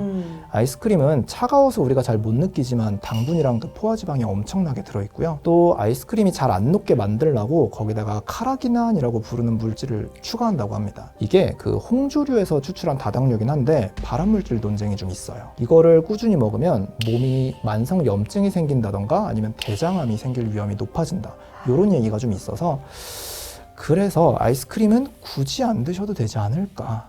참 그게 참 너무나 맛있어서 체리 주빌레 잊을 수 없는 맛인데 자, 그 외에 또 어떤 것들이 있을까요? 발암물질에 대해서 공부하다가 좀 놀라운 거 하나를 찾았는데요. 혹시 젓갈은 좀 드시나요? 한국 사람이 젓갈을 멀리할 수는 없죠. 가끔이라도 먹죠. 젓갈도 또 그 발암물질일 수 있다 이런 논란도 좀 있어요. 짜도 너무 짜죠. 예, 소금 때문에 암이 걸린다 뭐 이거는 아니긴 한데요. 소금에 들어있는 아질산 나트륨이라는 게 결국은 또 단백질이랑 반응을 해서 발암물질 니트로사민으로 바뀐다고 합니다. 그래서 우리 명란젓이라던가 낙지젓갈 이런 거 되게 맛있긴 한데 그쵸.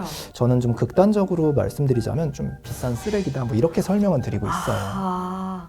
자, 김치는 어떨까요? 김치가 발암물질인가 하면은 그런 근거는 없더라고요. 그래서 김치는 뭐 발암물질이라고 볼 수는 없어요. 오히려 우리가 알고 있듯이 건강식품이죠. 김치에 들어가는 뭐 마늘이나 파에 뭐 알리신 같은 항염증 성분도 많고요. 배추에 있는 시토스테롤, 유산균 이런 것도 면역을 증강시키는 효과가 있어요. 그런데 이 그 남부 해안가 지방에서 김치는 우리 젓갈이 좀 들어가지 않습니까? 네. 여기에 대해서 진행된 연구가 하나 있었는데요. 멸치 액젓이나 까나리 액젓 같은 게 들어간 김치의 경우에는 니트로사민이라는 발암물질의 함량이 확실히 높게 측정이 됐다고 합니다. 그래서 이 젓갈이 들어간 김치는 조금 피해 주시는 게 좋지 않나 싶고요. 또 이 니트로사민이란 물질이 온도에 영향을 좀 받습니다. 0도에서 4도씨 사이에서 발효시킨 김치의 경우에는 이 물질이 거의 생기지 않는데 17도 이상에 좀 방치한 경우에는 많이 생긴다고 해요. 그래서 우리 푹푹 쉰 김치 맛있다고 먹는 경우도 있긴 한데 이런 것도 조금은 조심해 주시는 게 좋지 않나 생각은 해봅니다. 자, 지금 말씀하신 거 외에도 요거트나 우유 이런 것들이 유방암을 좀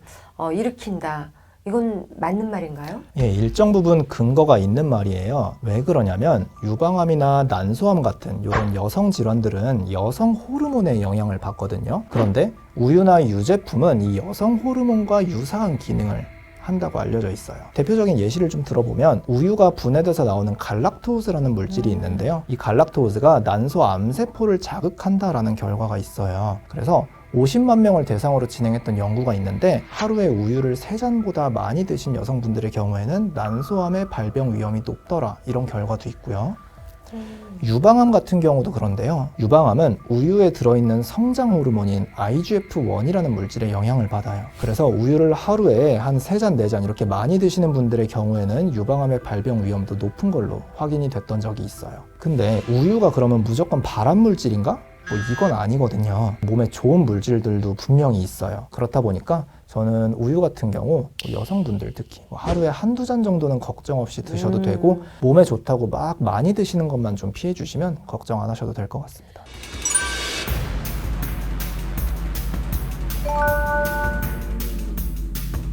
지난번에 암세포 키우는 음식들에 대해서 알아봤는데요. 거기에 커피가 없어서 참 다행이다 하면서 제가 들었던 기억이 있거든요. 그런데 또 한쪽에서는 아니다. 커피도 발암 물질이다 라고 이야기하는 분들도 계세요. 일단 커피가 발암 물질이지 않을까 이런 생각하실 수 있을 것 같아요. 콩을 볶아서 그런가? 커피콩을 로스팅하게 되면 이게 결국 태우는 거잖아요. 그래서 거기서 발암 물질이 분명 나올 것 같고 그렇다 보니까 이게 발암 물질이라고 생각하시는 분들도 좀 있는 것 같아요. 그래서 이 커피에 대한 발암 물질 논쟁이 시작된 지가 좀 오래됐어요. 전 세계에 있는 모든 물질들에 대해서 이게 발암성을 가지고 있는 건지 안전한 건지 구분하는 기관이 있거든요. 그게 WHO 산하의 IARC라는 국제암연구소라는 기관이에요. 거기서는 전 세계에 있는 모든 물질을 1등급부터 4등급까지 나눠서요. 1구는 무조건 발암물질, 2구는 발암물질일 가능성이 높다, 3구는 발암물질일 가능성이 낮고 4는 발암물질이 아니다. 이렇게 나눈 거예요. 커피는 1991년도에 2B군 발암물질로 분류가 됐었어요. 그래서 옛날엔 발암물질이었는데 2016년도에는 3군으로 내려갔습니다. 그래서 지금은 발암물질이 아니라고 보는 게 맞습니다. 그런 데는 어떤 실험을 거쳐서 그렇게 누명을 벗게 됐나요? 여기에 관련된 일화를 한번 좀 소개해드려 보려고 해요. 한때 캘리포니아에 있는 카페에서 커피를 마시러 가면 커피는 발암물질이다 라는 경고판이 붙어 있었던 적이 있어요. 이게 2010년 한 후반 정도인데요. 캘리포니아 법원에서 커피를 볶을 때 아크릴아마이드라는 발암물질이 포함이 될 거고 그래서 커피는 발암물질이다. 그리고 경고판을 붙여라. 이렇게 판결을 내렸던 거예요. 그래서 캘리포니아 인구가 한 4천만 명 되나요? 그 인구한테 커피 회사들이 다 배상금을 물어주게 생겼던 일이 있었어요. 근데 커피 회사들이 가만히 안 있었겠죠. 그래서 여러 가지 이의 신청을 했고 WHO에서 그간에 진행됐던 커피와 건강에 관련된 연구를 다 다시 검토를 했어요. 그러고 보니까 커피에 발암물질이 들어있는 건 맞는데 양이 너무 적어가지고 이게 몸에 실제로 영향을 별로 안 미친다. 그래서 발암물질로 볼 근거가 없다라고 판단을 했고 그래서 커피는 옛날 커피나 지금 커피가 똑같은데 그게 이제 발암물질 등급이 내려간 거죠. 선생님도 커피 드시나요? 저는 하루에 3잔씩 먹습니다. 네. 그 나이 땐 난 10잔 마셨는데. 커피콩을 태울 때 약간 불안한 마음은 없으세요, 선생님은? 로스팅 될 때. 정말 아무것도 안 나올 거라고 지금은 확신하시는 거죠? 공부를 하다 보니까 이제 여기에 함유된 발암물질들이 원체 적어서 별로 이제 걱정은 안 되는 것 같습니다. 커피 애호가 분들은 이런 말씀 들으니까 기분 좋으시겠습니다. 그런데 또 커피가 좋은 점까지 있어요. 여성들은 한 잔 마시면 붓기 같은 것도 또 가라앉히기도 하지만 또 암을 예방한다는 그런 기사도 접했는데 신빙성이 있을까요? 예, 맞는 말이고요. 오히려 커피는 이제 발암물질이 아니라 건강식품이다 이렇게 말씀을 드리고 있어요. 커피에 포함된 여러 가지 성분, 그 중에서도 항산화 물질로 유명한 클로로겐산 그리고 폴리페놀 이 두 가지를 좀 간단하게 말씀드리고 싶어요. 일단 폴리페놀 같은 경우는 우리 레드와인에서 알코올을 싹 날려보내고 남아있는 그 빨간색 물질, 거기 들어있는 건데요. 이게 엄청나게 강한 항산화 물질입니다. 그래요? 이 항산화라는 게 결국 활성산소라는 독소를 중화시키잖아요. 그래서 암을 예방하는 효과가 꽤 입증이 돼 있고요. 또 클로로겐산이라는 물질은 섭취하게 되면은 콜레스테롤 그리고 혈당을 낮추는 효과도 있고 몸에 있는 염증을 떨어뜨린다 이런 효과도 입증이 돼 있어요. 실제로 사람을 대상으로 한 연구도 되게 많은데요. 클로로겐산을 꾸준히 섭취한 경우에는 대장암을 억제한다던가 유방암으로 인한 사망률이 줄어든다 이런 데이터들도 꽤 많습니다. 그러면 디카페인도 역시 똑같은 효과를 누릴 수 있는 건가요? 디카페인 커피는 그냥 일반 커피랑 그 건강에 좋은 영향은 거의 똑같습니다.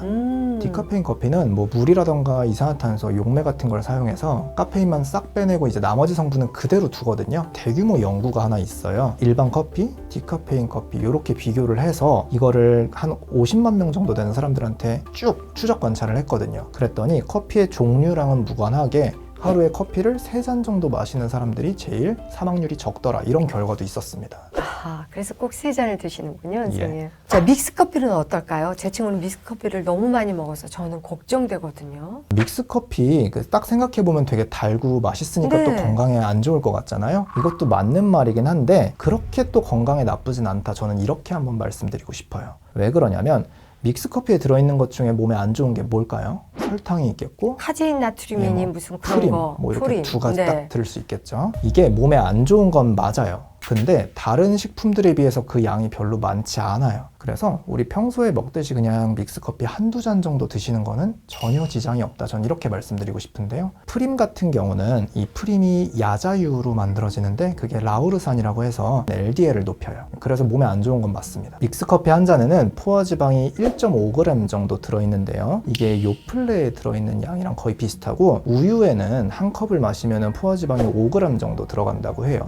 그러니까 지방 양으로만 치면 별로 안 많은 거예요. 설탕도 마찬가지고요. 당분이라고 저희가 표현을 하는데 이 당류가 믹스커피 한 잔에 한 5g 정도. 근데 우리가 먹는 요플레 하나나 아니면 우유 같은 경우에는 10g이 들어있어요. 그렇다 보니까 이 믹스커피가 다른 일반적인 식품에 비해서 별로 함량이 높지 않다라고 저는 생각을 합니다. 야자유는 어떤 건데요? 말 그대로 저희 그 야자 열매에서 추출한 기름인데요. 기름의 종류도 되게 다양한데 쉽게 얘기하면 불포화지방산, 포화지방산 이렇게 나뉘지 않습니까? 야자유는 포화지방이 대부분을 차지하고 있는 나쁜 기름이다 이렇게 요약을 할 수 있어요. 꾸준히 먹는 거는 그렇게 좋을 거는 없겠네요. 제가 말씀드리는 걸 좀 오해하시면 안 되는데 이 믹스커피가 몸에 좋다는 얘기를 하는 건 아니에요. 네. 네. 근데 이제 커피를 안 마시면 좀 불안하고 되게 좀 하루 종일 축축 처져 있고 이런 분들의 경우에는 뭐 커피 한두 잔 정도는 걱정하지 말고 드시라 이렇게 말씀을 드립니다. 네, 요즘 젊은 분들은 그렇게 추운 날씨에도 그렇게 아이스 커피를 들고 다니는 거 보면 젊음이 부럽다가도 걱정되기도 해요. 왜냐하면 중국인들이 그나마 기름을 저렇게 많이 먹어도 건강한 것은 따뜻한 차 때문이다 이런 말도 있거든요. 커피를 차갑게 드세요? 따뜻하게 드세요? 저는 이제 아이스파입니다. 근데 물론 커피를 따뜻하게 마시는 것도 이제 풍미도 좋고 또 소화도 조금 편하니까 즐겨 드시는 분들도 있을 거예요. 뜨거운 커피, 차가운 커피 둘 중에서 어떤 게 더 건강에 좋다 나쁘다 뭐 이런 게 있을까요? 미지근한 커피. 예, 뭐 맞는 말이기도 해요. 제가 재밌는 얘기 하나를 좀 들려드리고 싶은데요. 뜨거운 커피는 차가운 커피에 비해서 더 발암 위험이 높다. 뭐 이런 얘기가 있어요. 이게 란셋이라고 부르는 되게 권위 있는 학술지에 실렸던 연구인데 65도씨 이상의 뜨거운 차를 꾸준히 마시는 사람들을 조사해 보니까 식도암에 걸릴 위험이 8배 높더라 이런 얘기가 있어요. 그래서 아까 우리 발암물질 등급 나눴잖아요. 뜨거운 차는 발암물질 2등급. 그렇다 보니까 저는 뭐 미지근하게 드시거나 아니면 차갑게 드시는 게 장기적으로는 건강에 좋다 이렇게 말씀드립니다. 식도암 측에서는 그렇지만 뱃속에 들어가면 차가운 건 먹어서 몸에 좋을 게 없다고 하는데 내과시면서 그 부분은 별로 인정 안 하시나 봐요. 한의사 선생님들은 굉장히 또 뜨뜻한 걸 드시라고 하거든요. 그렇게 말씀하실 수도 있는데요. 뜨거운 게 몸에 좋다라는 게 결국은 소화가 좀 편하다. 아니면은 위염이나 위궤양이나 이런 게 있으신 분들이 속쓰림을 좀 적게 느낀다. 뭐 그런 기능이 있는 겁니다. 하지만 이런 것들은 이제 개인의 불편함에 대한 얘기고 저희는 장기적으로 봤을 때 암의 위험성에 대한 얘기를 하고 있는 거라서 암에 있어서는 가능하면 차가운 게 아니면 미지근한 게 좋지 않을까 조심스럽게 얘기해 봅니다.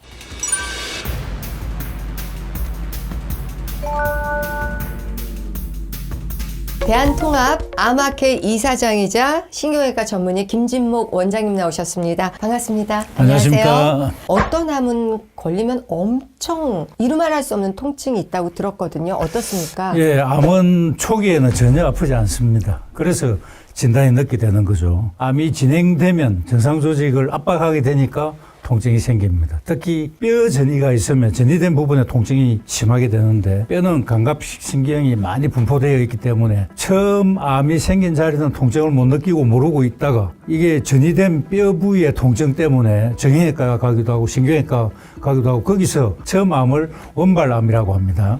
원발암을 늦게 발견하게 되는 경우가 꽤 많습니다. 그러면 우리의 몸을 암이 살 수 없는 곳으로 만들면 되는데요. 그게 가능할까요? 예, 식습관만 바꿔도 암세포가 살 수 없는 몸이 될 수 있다고 생각합니다. 그 식습관은 바로 통곡 자연 식물식입니다. 흰밥 대신에 현미밥을 먹고 채소를 드시지만 채소가 다 좋은 것은 아닙니다. 가능하면 가공하지 않은 자연 그대로의 형태로 드셔야 한다는 겁니다. 채소 중에서 자연의 형태, 그래서 통곡 자연 식물식이라고 얘기합니다. 근데 우리가 3대 영양소 하면 단백질, 지방, 탄수화물이잖아요. 물론 그 탄수화물 속에 현미도 들어갈 수 있지만 굳이 현미를 따로 꼭 먹어라 한 건 아닌데 왜 그렇게 현미에 대해서 중요하다고 말씀하시는 걸까요? 통곡식에는 비타민, 미네랄, 식물 영양소가 많이 들어 있습니다. 우리가 먹어야 하는 영양소는 탄수화물, 단백질, 지방의 3대 거대 영양소도 있고 비타민, 미네랄, 식물 영양소 같은 3대 미세 영양소가 있습니다. 거대 영양소는 우리가 생활하는 데 필요한 에너지를 얻게 되고 미세 영양소는 신진대사에 필요한 효소들을 얻게 해줍니다. 신진대사에 필요한 촉매 역할을 해주고 또 우리가 생활에서 생기는 여러 가지 활성산소를 중화시키는 그런 항산화 성분도 비타민, 미네랄, 식물 영양소에서 얻게 됩니다. 그런 거 비타민으로 먹어도 되잖아요. 대부분 비타민은 천년이라고 하지만 우리나라에서는 10%만 함유하면 천년이라고 라벨링을 할 수 있게 되어 있습니다. 그러니까 사실은 90%가 화학물질이죠. 그래서 화학물질로 섭취하기보다는 자연에서, 천연에서 얻는 것을 추천합니다. 그러면은 현미를 먹으면 나는 소화가 안 돼 라고 얘기하시는 분들도 있어요. 이분들은 좀 어떻게 드시면 좋겠다라고 조언을 해 주실 수 있을까요? 통곡물에서 우리가 비타민, 미네랄, 식물 영양소를 얻는다고 했는데 그 외에 또 섬유질이 들어 있습니다. 섬유질은 원래 소화가 안 됩니다.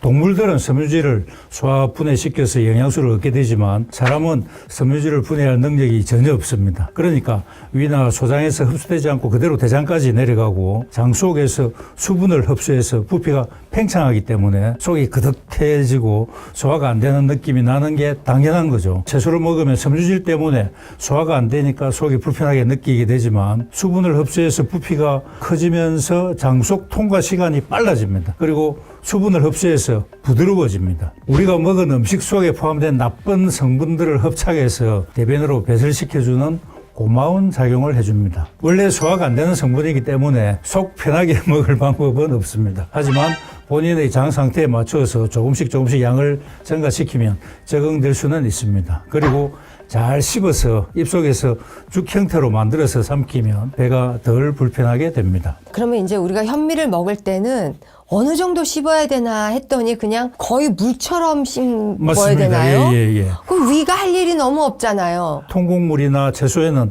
섬유질이 많이 있기 때문에 비타민, 미네랄, 식물 영양소가 섬유질과 결합되어 있습니다. 그러니까 잘 씹어서 가루로 만들어야 그 영양소가 빠져나오지 흰밥 먹듯이 대충 씹어서 삼켜버리면 비타민, 미네랄, 식물 영양소를 전혀 얻을 수가 없습니다. 그럼 원장님은 평소에 현미를 어떻게 드십니까? 100% 현미로 먹습니다. 예.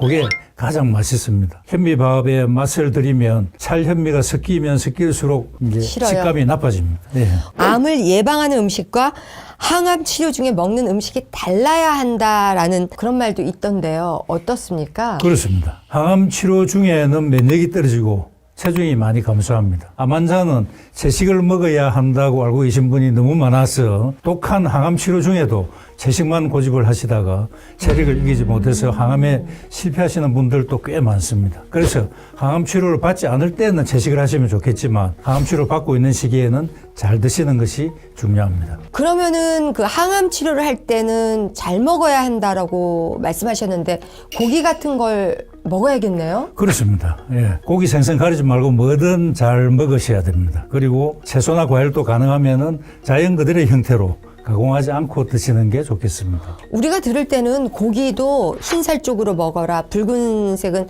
대장암을 많이 유발한다. 이렇게 얘기하거든요. 그런데 최근 연구 결과를 따르면 흰살 고기인데도 오히려 대장암은 오히려 3배까지 발생률이 증가하더라는 최근 발표가 있습니다. 그래서 고기는 무조건 대장암에는 안 좋다 이렇게 아시면 되겠습니다. 그러면 대장암을 치료하시는 분들은 고기는 예외인가요? 아니요, 항암 중에는 고기를 드셔야 됩니다. 항암이 끝나면 이제 채식을 하시는 게 좋습니다. 잘 먹어야 한다니까 그냥 뭐 항암 치료 중에 얼마나 힘듭니까? 식욕도 떨어지고 구역질도 난다고 하니까 그냥 너 좋아하는 거 먹어 해서 햄버거 뭐 편의점에서 먹고 콜라도 먹고 어떻습니까? 이렇게 드시는 분들은. 그럼 못 드시는 것보다는 그렇게라도 드시는 게 좋습니다. 그렇지만 제가 암 환자 금지 식품 10가지를 강조드리고 있는데 기름에 튀긴 음식, 소금에 절인 식품, 육가공 제품, 과자류, 청량음료, 펠리류, 편의점에서 파는 겁니다. 통조림 식품, 설탕에 절인 과일, 냉동 간식류, 아이스크림 같은 거, 숯불구이 등 10가지는 안 드시는 것을 추천합니다. 빵은 여러 종류가 있죠. 그중에서 통밀빵이나 현미빵은 그나마 괜찮지만 보통의 빵은 과자류와 마찬가지로 단당류에 속해서 좋지 않고 치킨을 백숙으로 드시면 좋겠지만 튀기거나 구우면 첫 번째 기름에 튀긴 음식과 마지막에 숯불구이류와 똑같아지죠. 그래서 안 되고 햄버거는 육가공 제품과 밀가루 빵을 합친 거니까 그 안에 들어가는 약간의 식물 외에는 전부 먹어서는 안 되는 식품들입니다. 차라리 먹을 수 있는 거를 말씀해 주세요. 먹을 수 있는 게 굉장히 많습니다. 제가 살찌는 거 보세요. 저 10가지 안 먹습니다. 안 먹는데도 먹을 게 굉장히 많습니다. 그래서 확실히 원장님은 얼굴이 탄탄하세요. 이렇게 제가 올해 70이에요. 그럼에도 불구하고 건강을 유지할 수 있는 것은 통곡 자연식물식입니다. 암 예방을 위해서든 아니면 항암 치료를 하시는 분들을 위해서든 역시 통곡물을 먹어야 한다라고 주장을 하시고 계세요. 통곡물을 먹으면 뭐가 달라지는데 이렇게 강조하시는 걸까요? 통곡 자연식물식을 드시면 3일 만에 내 뱃속에 이렇게 많은 대변이 있었나 싶을 정도로 빈기를 가득 채우는 변의 양에 일단 놀라게 되실 거고 일주일이 지나면 컨디션이 좋아지고 만성 피로 등이 해결이 됩니다. 그리고 한 달이 되면 고혈압, 당뇨, 고지혈증이 개선됩니다. 당뇨약이나 혈압약을 줄이게 되고 피부도 좋아지고 체중도 빠지고 그리고 석 달 정도 지나서 100일이 되면 거의 모든 질병이 낫게 됩니다. 오, 신세계네요. 그렇습니다. 저는 그냥 유산균을 하나를 먹다 안 되니까 2알 먹고 3알 먹고 8알까지 먹고 있었는데 어머나 압력밥솥을 또 사야 되나. 밥솥 있죠. 저당 밥솥 있죠. 이 또 압력밥솥 있으면 밥통을 지금 몇 개를 사야 되나. 네, 아무튼 시작해 보도록 하겠습니다. 통곡 자연식물식 이거 먹는 방법을 좀 구체적으로 알려주셨으면 좋겠어요. 저 같은 분들 많으실 거예요. 현미밥은 오래 씹어야 되기 때문에 반찬이나 국물 없이 현미밥만 100번을 씹습니다. 그래서 100번을 씹습니다. 그래서 하나, 둘, 셋, 넷, 다섯, 여섯, 일곱, 여덟, 아홉, 열. 둘, 둘, 셋, 넷, 다섯, 여섯, 일곱, 여덟, 아홉, 20. 곱하기 10. 예, 그렇게 10번을 해가지고 100번을 딱 씹으면 거의 미음 형태가 됩니다. 저희 남편더러 좀 오래 씹으라 그러면 씹을 게 있어야지. 이게 씹으면서 이제 뒤로 넘어가는 게 문제인데 어떻게 막아서 100번을 씹나요? 그게 이제 습관이죠. 예, 습관입니다. 저도 100번을 씹지만 10번쯤 씹었을 때 삼키고 싶은 욕구가 올라옵니다. 그렇지만 참고 100번을 씹고 삼키도록 그렇게 해야 그러면 됩니다. 한 끼 식사를 하시는데 얼마나 걸리나요? 저는 30분밖에 안 걸립니다. 예. 이렇게 씹으세요? 빨리 씹어야죠. 그럼 현미와 주로 어떤 걸 같이 드세요? 샐러드를 드레싱 없이 먹고, 그 다음에 이제 반찬들을 먹고, 건더기만 젓가락으로 먹고, 맨 마지막에 현미밥을 먹습니다. 근데 이제 드레싱을 싫어하시는데 올리브 오일과 발사믹 같은 경우는 좋은 거거든요. 좋습니다. 예. 예. 그런 거는 예, 또 네, 좋습니다. 허락하시는군요. 예, 예, 예. 또 허락되는 샐러드 드레싱은요? 뭐 우리나라 뭐 전통 고추장, 뭐 간장, 식초, 요거트. 깨, 뭐 요거트가 안 좋습니다. 아메는 안 좋습니다. 어떤 분은 또 그릭 요거트를 먹으라고 하니까 우리들은 너무 혼란스럽습니다.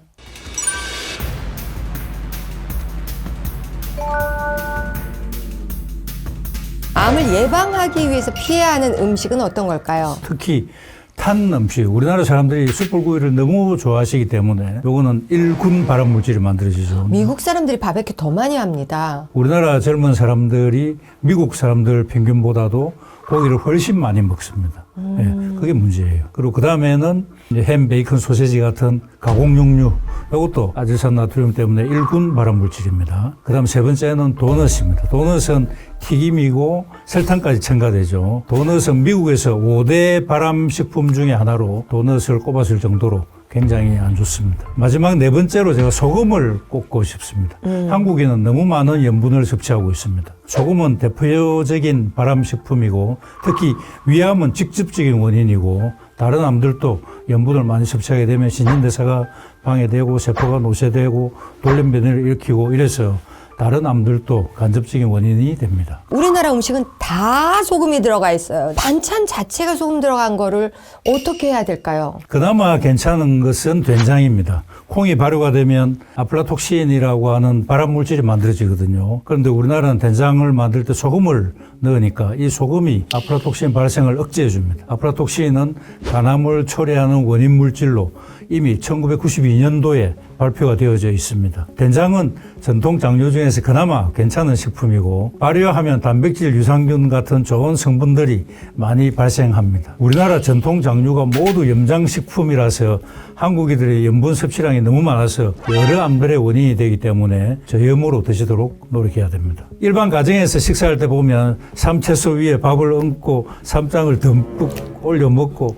풋고추도 된장이나 고추장에 푹 찍어 먹고 한국 사람이니까 당연히 또 김치도 먹죠. 젓갈 좋아하는 사람은 거기다 또 젓갈도 먹고 이 모든 것들이 염분이 너무 많습니다. 그래서 삼채소와 김치를 함께 먹는다든지 쌈장을 먹으려면 김치는 생략한다든지 된장, 고추장, 쌈장 중에서 한 가지만으로 통일한다든지 하는 것이 좋겠고 국은 젓가락으로 건더기만 건져 먹을 것을 추천합니다. 자제분들도 다 그렇게 지키고 살아요? 되게 저보다 더 지킵니다. 그럼 습관이 되게 중요한 거군요. 습관입니다. 예. 저도 과거에는 고기 굉장히 좋아했고, 저 부산 사람이니까 생선회도 굉장히 좋아했고, 그렇습니다만 지금은 일절 먹지 않습니다. 부산 출신이니까 더 잘 아시겠네요. 지금 말씀하신 거 소금 들어간 거랑 구워 먹는 거 안 좋다. 이 두 개를 합쳐놓은 게 고등어, 간고등어 간고등어죠. 아니겠습니까? 예, 예, 예. 그런데 우리가 또 등푸른 생선을 먹어야 되고 오메가 섭취를 위해서 고등어를 안 먹을 수가 없는데 이거 어떻게 하면 좋을까요? 고기가 타면 벤조피렌, 헤테로사이클린 아민 같은 1군 발암 물질들이 생깁니다. 거기다가 또 염분까지 있으니까 발암 특성이 굉장히 높다라고 볼 수 있습니다. 강고등어가 원래 산지가 어디죠? 안동입니다. 그죠? 안동 바다와 뚝 떨어져 있는 내륙 지방입니다. 신선한 생선을 유통시킬 수 없으니까 강고등어가 발전된 거죠. 이젠 유통이 원활해졌으니까 강고등어 같은 음식은 사라져야 할 것으로 생각합니다. 그러면 집에서 고등어를 구울 때는 소금을 놓지는 말고 구운 다음에 간장을 찍어 먹는 게 낫겠군요. 그게 훨씬 낫습니다. 그러면 고기는 어떻게 드시는 거예요? 원장님께서는 일본 사람들처럼 쪄 드시나요? 아니요, 저도 이제 그 모임이 많으니까 모임 가면 어쩔 수 없이 바베큐를 먹죠. 예, 먹지만 먹기 전에 이제 채소를 많이 먹고 항상 3회 사서 먹고 그렇게 해서 채소는 방어작용을 해줍니다. 나쁜 음식이 들어오는 걸 방어해줍니다. 그래서 방어 기전과 함께 그렇게 먹습니다. 댁에서는 어떻게 드세요? 그 단백질을? 단백질 오늘 주제는 아닙니다만 단백질에 대해서 또 1시간 정도 이야기할 수 있는데 우리나라 사람들은 지금 단백질에 너무 세뇌당해가 있습니다. 모든 광고가 다 전부 단백질이고 모든 사람들이 단백질은 꼭 먹어야 되는 걸로 착각을 하고 계십니다. 몇 끼 먹으래요? 그렇지 않습니다.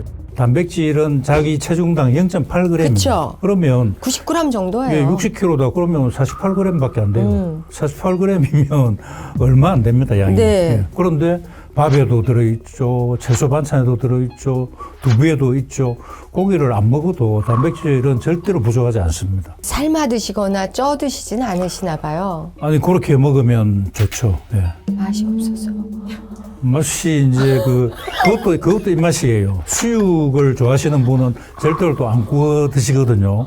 네. 습관은 들이기 나름입니다. 소금 중에서도 또 죽염을 또 특별히 좋아하시는 분들이 있습니다. 죽염은 어떤가요? 죽염이 좋다고 하시는 분들이 많습니다. 우리나라 사람들이 그러죠. 물론 대나무 통 속에 넣어서 고온으로 굽기 때문에 대나무의 성분, 즉 유황 성분이 들어가서 항암 효과가 있을 수도 있겠지만 염분 자체가 강력한 발암 성분이기 때문에 대나무의 유황 성분의 역할이 크게 희석되어 버리고 맙니다. 자연의학을 전공하시는 분들 중에 죽염을 강조하는 분들이 많은데 우리나라에만 자연의학자가 있는 것이 아닙니다. 전 세계적으로 자연의학자가 많이 계신데 그분들은 죽염 드시라고 아무도 안 그럽니다. 그러니까 전 세계적으로 보자면 0.1%도 안 되는 극소수라는 의미죠. 자연의학자 중에서 0.1%가 우리나라에서 그렇게 이야기하는 거고 거의 뭐 한두 사람 빼고 모든 의사들은 죽염은 먹지 말라고 합니다. 예. 통을 들고 다니면서 먹는 사람들도 있어서 좋다고 자꾸 먹으라는 거예요. 안 그래도 내가 나트륨이 뭐 얼마를 먹는데. 물론 그 극소수의 의견이 맞을지도 모릅니다. 우리 인체는 나쁜 음식 좀 먹었다고 금방 건강이 나빠지는 것도 아니고 좋은 음식 먹었다고 또 금방 맨날 먹어요, 건강이 그분들은. 좋아지는 것도 아니기 때문에 죽염을 쭉 장복했을 때의 결과를 당장 알기는 어렵습니다. 하지만 우리 몸은 하나입니다. 그래서 확률적으로 안전한 방향으로 선택하시는 것이 현명하리라 생각합니다. 암 치료 10년 만에 깨달은 의외의 암 유발하는 음식이 있다고 하셨거든요. 예, 그게 우유입니다. 우유는 대표적인 건강식품으로 많은 분들이 즐겨 드시고 있죠. 그리고 또 아이들이 건강을 위해서도 많이 마십니다. 그런데 우유가 암을 초래한다는 논문이 너무 많이 나오고 있습니다.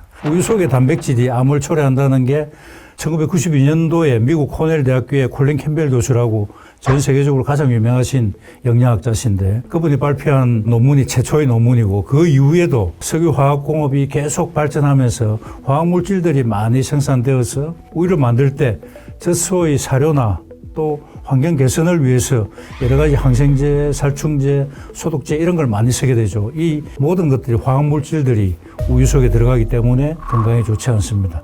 그리고 우유의 섭취량과 암 발생률이 그대로 정비례하는 결과를 보이는 임상 논문도 많이 발표되어져 있습니다. 우리가 지중해 식단 하면은 치즈도 들어가고 이런 그리고 요거트도 있고 그러면 그쪽은 암 발생이 센가 봐요? 한 가지만 비교해봐서 안 되고 여러 가지 요인들을 비교해봐야 되거든요. 그들도 네. 채소를 하도 많이 먹어서 그런 건가? 채소도 많이 먹습니다. 치즈도 많이 먹고 적포도주도 먹고 하지만 적포도주도 사실은 먹지 말라고 합니다. 우리 보건복지부와 대한의사협회에서는 한 잔의 술도 해롭다라고 이야기합니다. 공식적으로. 그렇지만 어쨌든 지중해 식단은 적포도주를 마시고 우유도 마시고 치즈도 먹고 그런데 채소를 많이 먹고 또 활동들을 많이 하시기 때문에 여러 가지 요인들을 종합적으로 판단을 해야지 치즈 먹는데 왜 건강이 좋느냐 이렇게 하시면 안 되고 그 논문에 보면 발효로 생긴 유산균은 우리 몸의 장 속에서 유익한 작용을 하지만 우유를 농축시킨 결과 우유보다 단백질 양이 훨씬 많아지겠죠. 그래서 암 발생률이 3배에서 무려 5배까지 더 높아진다는 연구 결과가 있습니다.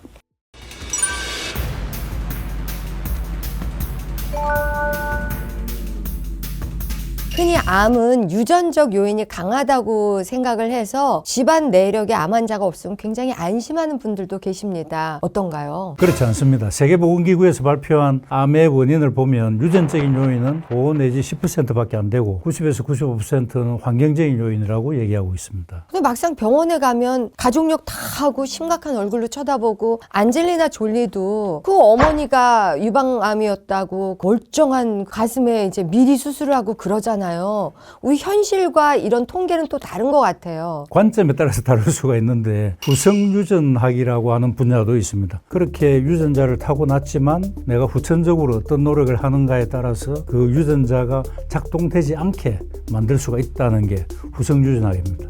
그리고 안젤리나 졸리가 브라카 유전자가 있지만 유방 자르고 난소도 드러내고 했지만 그렇게 하지 않고 채식을 하고 적절한 운동을 하고 이랬다면 유방암 발생률은 거의 비슷하다고 발표되어 있습니다. 유전적 요인이 5에서 10%밖에 안 되고 환경적인 요인이 중요하다 하셨는데 그럼 환경적인 요인은 어떤 걸 들 수 있을까요? 그 WHO에서 이야기하기로는 1위는 잘못된 먹거리가 30에서 35%고 2위는 흡연입니다. 25에서 30%고 3위는 감염. 감염이라고 하면 여러분들 좀 의아하게 생각하실 수 있는데 헬코박터 감염이 있다가 위암이 되죠. 그죠? 그리고 간염이 바이러스 감염이 있다가 간암이 되고 또 자궁염증 그 인유두종 바이러스 감염이 있다가 자궁경부암이 됩니다. 그래서 그 감염이 세 번째고 네 번째는 비만입니다. 근데 만병의 원인은 스트레스라고 또 얘기하는 사람도 있습니다. 어느 정도 영향을 미친다고 보세요? 저희들도 스트레스가 가장 큰 영향을 미친다고 생각하는데 스트레스와 암과의 연관성을 실험으로서 입증하기가 굉장히 어렵습니다. 그래서 거기에 대한 논문이 거의 없기 때문에 객관적 공신력이 있어야 되는 세계보건기구에서는 스트레스에 대해서는 다루지 않았지만 제 같은 임상의가 볼 때는 1위가 스트레스이고 2위가 먹거리, 흡연, 감염, 비만 의 순으로 생각합니다. 스트레스를 겪게 되면 우리 몸에는 많은 변화가 생깁니다. 스트레스 호르몬인 콜티솔은 면역 시스템을 교란시키고 우리 신진대사를 헝클어 놓고 활성산소를 많이 만들어서 암을 초래하게 됩니다. 이런 이야기를 합니다. 담배를 피지 말아야지 이러면서 스트레스를 받고 있는 것과 반대쯤이야 어때? 세상이 이렇게 행복한 걸 어떤 것이 낫냐?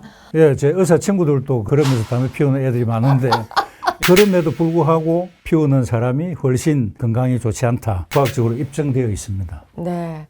교수님은 처음부터 담배도 안 피셨죠? 아니요. 저는 2000년 1월 1일부터 끊었습니다. 아, 밀레니엄 베이비.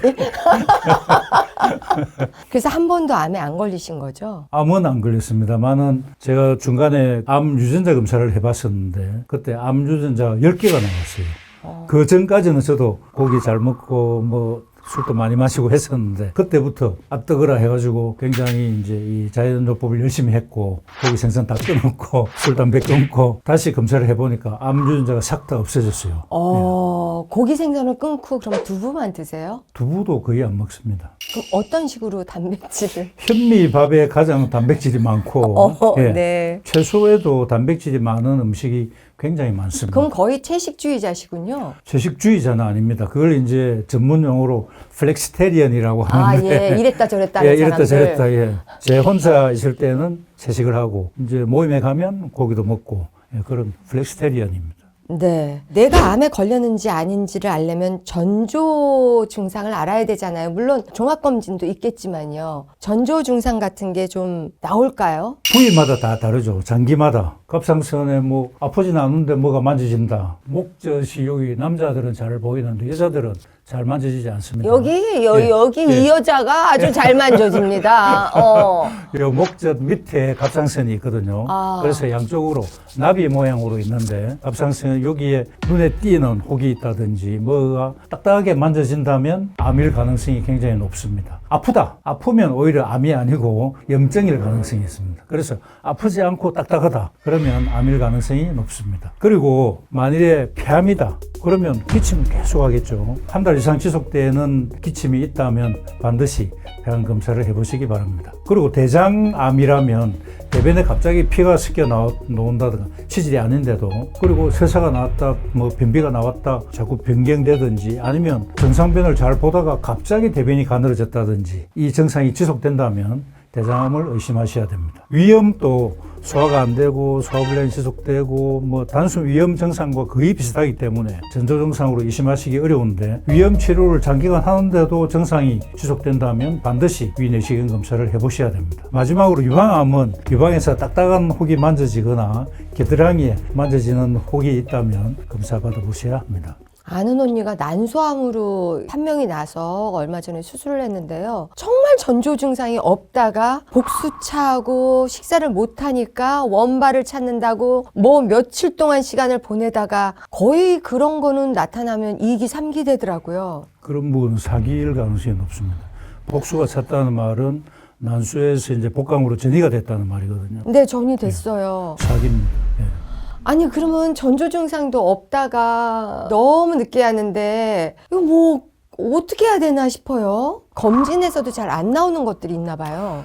예, 암이 옛날부터 있었겠죠, 그죠? 암이 어느 날 갑자기 생기지는 않습니다. 암이 계속 자라오는데 우리가 발견을 못한 거거든요. CT나 MRI에 발견이 되려면 1cm 전후가 되어야 발견이 됩니다. 그러니까 그 전에는 암은 분명히 존재했지만 아무리 비싼 돈 주고 정밀검진을 해봐도 안 나오는 거죠. CT에서 발견이 안 되니까. 그래서 이제 지나서 만일 암을 진단받아서 다시 옛날의 사진을 복기를 해보면 여기 뭐 이상한 게 하나 있네. 그 정도죠. 예, 우리가 암이라고 진단 내리기가 굉장히 어렵습니다. 뭐 언젠가는 처음에는 한 개였겠죠. 세포가 한 개가 2개, 4개, 8개, 16개, 2배씩 크는데 2배씩 크는데 걸리는 시간이 평균 3개월입니다. 정밀 검진을 받았을 때 만일에 뭐 0.5cm였다 그러면 CT상에 암이라고 알기가 거의 불가능합니다. 그래서 이상 없다라고 했겠죠. 그런데 석 달 뒤면 1cm고 또 석 달 뒤면 2cm고 또 그 석 달 뒤 9개월째는 4cm고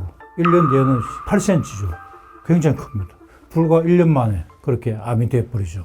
그래서 정밀 검진을 했는데도 불구하고 나중에 늦게 암이 갑작스럽게 찾아오는 그 이유가 암이 계속 성장을 하는데 1cm 되기 전에는 발견하기 어렵다. 그게 이제 큰 맹점이죠. 저는 0.4cm였습니다. 예, 갑상선은 예외입니다. 갑상선하고 위암은 예외입니다. 위암은 또 내시경으로 직접 보니까 그거보다 더 작을 때도 발견되고. 그럼 대장도 내시경으로 보잖아요. 그런데 굉장히 어렵습니다. 대장은 아무리 자기가 대장청결 요법을 하더라도 잡티들이 많이 있기 때문에 깨끗하게 발견하기가 어려운데 갑상선은 바로 눈으로 볼 수 있고 초음파로도 확인할 수 있고 이러니까 조기 발견할 수 있지만 일반적인 암들은 1cm 되기 전에는 발견하기가 굉장히 어렵습니다. 착한 암, 뭐 거북이 암이라고 하는데 뭐 그 정도는 있어도 되는데 너무 의학이 발전해서 너무 작은 암까지 발견하고 있다라는 의견도 있어요. 맞습니다. 예. 갑상선 암이 발견되었을 때 가만히 둔 경우와 수술을 했을 경우에 10년 생존율 비교했는데 똑같아요. 예. 그래서 너무 빨리 발견할 필요는 없다. 주변에서 이런 얘기예요. 하루에도 많은 암세포에 우리가 노출이 되는데 내 면역이나 내 상황에 따라서 그 암이 정착해서 클 수도 있고 못 이겨서 나갈 수도 있다. 그게 맞을까요? 예, 그렇죠. 모든 사람들이 하루에 수천 개의 암세포가 생기고 있습니다. 그렇지만 우리의 면역 시스템이 잘 작동을 해가지고 이걸 다 처리를 해주니까 암 환자가 되지 않는데 면역 시스템에 문제가 있다면 암은 계속 자라게 되겠죠. 그죠? 그래서 아까 말씀드린 것처럼 1cm쯤 됐을 때 우리가 진단을 하게 되지만 사실은 암은 그 전부터 몇 년간 계속 자라온 거죠. 암이 걸려도 젊은 사람들이 회복도 빠를 수도 있지만 암이 막 부쩍부쩍 크더라고요. 맞습니다. 예. 젊은 사람들은 신진대사가 굉장히 빠르기 때문에 병의 진행도 또 빠릅니다. 회복력도 좋겠지만 병의 악화 속도도 굉장히 빠릅니다. 그러면 어떻게 좀 조언을 해 주십시오. 젊은 애들이 막 자기 먹고 싶은 대로 무섭게 먹어요. 암세포가 계속 조금씩 자라고 있는데 계속해서 그런 편의점 음식이라든가 배달 음식을 자꾸 먹는다면 키우는 꼴이 되잖아요. 그렇습니다. 요즘에는 젊은 사람들의 암 발생률이 굉장히 증가했어요. 특히 유방암만 하더라도 미국의 유방암 평균 나이는 60대예요. 우리나라는 40대, 50대 초반 그 인구가 더 많습니다. 60대보다. 그래서 이렇게 입맛 땡기는 대로 드시거나 내가 자고 싶을 때 막 자고 이런 생활은 정신을 차려야 되겠네요. 그렇습니다. 국민 계몽 운동을 좀 해야 되는데 굉장히 어렵죠. 미국 같은 나라도 건강에 굉장히 신경을 많이 쓰고 하는데도 불구하고 미국도 대표적인 축산국가, 낙농국가잖아요. 그래서 정부에서 그런 계몽 활동을 못 합니다. 미국에서 발표한 단백질 섭취 통계량을 딱 보시면 체중당 1에서 2.5g 이렇게 돼 있습니다. 2.5g 같으면 굉장히 많습니다. 그런데 1부터예요. 1부터 2.5까지예요. 그러면 보는 사람에 따라서 2.5g 먹어야 되구나, 고기 많이 먹어야 되겠네 생각하는 사람도 있지만, 저희 같은 사람은 1g. 미국도 1이구나, 미국도 1, 예. 적게 먹으라 하구나. 그 통계를 잘 읽으셔야 돼요. 네. 예. 그 사람들도 양심은 있기 때문에 범위를 넓게 해놨어요. 산업 때문에 0.8로 먹으라 이렇게 이야기하기는 어렵지만, 양심이 있으니까 1에서 2.5 이렇게 넓은 범위로 딱 발표를 해놨죠. 왜냐면 2.5는 막 이렇게 막 근육 키우는 사람들은 또 예, 2.5 근육 키우는 먹어야겠죠. 사람 많이 먹으라고 하지만, 많이 먹는다고 무조건 그게 근육이 되는 것이 아니고, 오히려 단백질이 분해 배출되는 데 있어서 간과 콩팥이 굉장히 힘들죠. 혹사를 당하게 됩니다.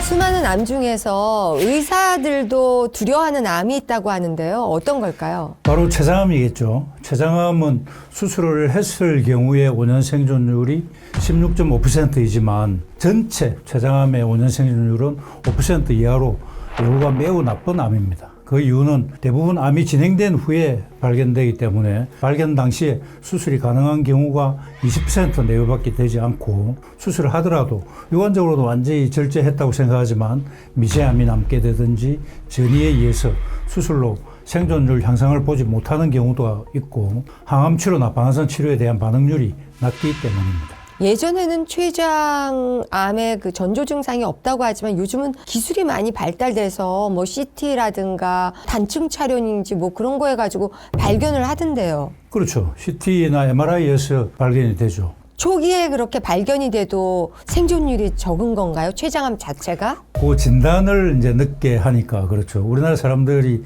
50세 이상은 국가에서 다 암 검진을 2년마다 하도록 그렇게 안내를 하는데도 불구하고 안 하시는 분이 수두룩하거든요. 네. 그리고 췌장암은 불행히도 국가암검진 항목에 포함되어 있지 않습니다. 그러니까 만일에 췌장암 가족력이 있다든지 평소에 뭐 고기를 많이 드시고 술을 많이 드시고 그런 분들은 한번 복부 CT를 해보셔야 되거든요. 그런데 진단은 굉장히 쉬운데 간단한데 안 하시죠, 사람들이. 아유, 술 몇 번 드실 돈으로 꼭 하셔야 될 것 같습니다. 그렇죠. 췌장암이 증상이 별로 없다 보니까 이제 걸리고 난 다음엔 너무 늦어지는 경우가 있는데요. 저 아는 분도 허리가 그렇게 아파서 이게 디스크 쪽의 문제인가를 한참 찾다가 췌장암이 발견된 거거든요. 전조 증상이 진짜 이렇게 없나요? 거의 없는데 소화장애나 식욕감퇴가 계속 될 때에도 이게 췌장암의 신호일 수도 있습니다. 췌장에서 아밀라제, 리파제 같은 소화효소가 분비가 되는데 췌장의 이상으로 이들 소화효소의 분비가 떨어지면 소화가 잘 안 되겠죠. 그리고 아까 말씀하신 것처럼 누웠을 때 느껴지는 허리 통증이 있다면 췌장은 우리 밥통 위 뒤쪽에 예. 그리고 척추의 앞에 위치하거든요. 그래서 췌장에 이상이 있는 경우에 똑바로 누워있을 때 등 쪽에서 통증이 나타날 수 있습니다. 또한 통증이 있는데 배에서 만졌을 때는 아무런 뭐 통증이 느껴지지 않는다면 췌장암일 가능성이 굉장히 높아지겠죠. 그리고 췌장암으로 인슐린 분비가 떨어지니까 당뇨 증상이 생기겠죠. 특별한 원인 없이 갑자기 당뇨가 생겼을 때 췌장암을 의심해 보셔야 되고, 그리고 췌장이 가운데서부터 두부, 몸통, 꼬리부 이렇게 세 부분으로 나누는데 두부에 췌장암이 있을 때에는 담즙이 놓는 담관을 압박을 해서 황달이 될 수가 있죠. 그러면 통증도 없는데 황달이 갑자기 생겨가지고 간에 이상인가 해서 갔는데 검사를 해보니까 췌장암으로 나오는 그런 경우도 있습니다. 그리고 1986년에서 2002년 사이에 치과의사들을 상대로 치주질환 여부와 췌장암과의 상관관계를 분석한 연구가 있었는데, 이것을 보면 치주질환이 있는 남성은 잇몸이 건강한 남성에 비해서 췌장암에 걸릴 확률이 63%나 증가한 것으로 나타났습니다. 특히 4년 이내에 발치가 필요했던 경우에는 췌장암에 걸릴 위험이 더 높았고, 흡연하지 않더라도 잇몸 질환이 있는 경우에 췌장암에 걸릴 위험이 2배나 높았다고 합니다. 연구진은 구강 내 세균이 만드는 발암 화합물이나 염증이 영향을 미쳤을 것으로 추정했고, 잇몸 질환이 있는 남성에서 염증 수치인 CRP 수치가 더 높은 것을 지적했습니다. 췌장에 황달도 오고 허리도 좀 아프고 이런 경우가 있을 때 복부 CT를 하면 된다고 했는데 그 방법이 제일 좋을까요? 가장 간단히 볼 수 있는 방법은 초음파입니다. 그런데 이제 체중이 마르신 분들은 초음파로 잘 볼 수 있지만 몸집이 크거나 내장 비만이 있는 분들은 초음파로 검사하기 힘듭니다. 췌장 주위에 내장 지방층이 두껍게 덮여 있고 췌장이 위, 십이지장, 소장, 대장, 간, 비장 등에 둘러싸여 있어서 암을 발견해내기 어렵습니다. 그래서 비만인 분들은 정확한 진단을 위해서 복부 CT 촬영을 권고드립니다. 복부 CT 검사 시에 조영제 넣는 것 때문에 많이들 꺼리시는데 뚜렷한 증상이 있다면 조영정강 복부 CT는 한 번쯤 찍어보는 것도 나쁘지 않으리라고 생각합니다.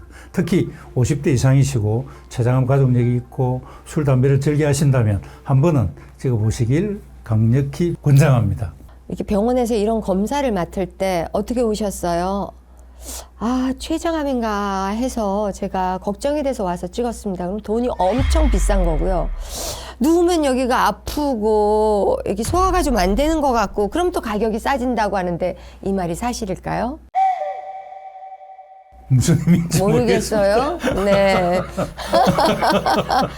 복부 CT는 많이 비싸요? 이제 보험이 되느냐 안 되느냐에 따라서 차이가 네. 크겠죠.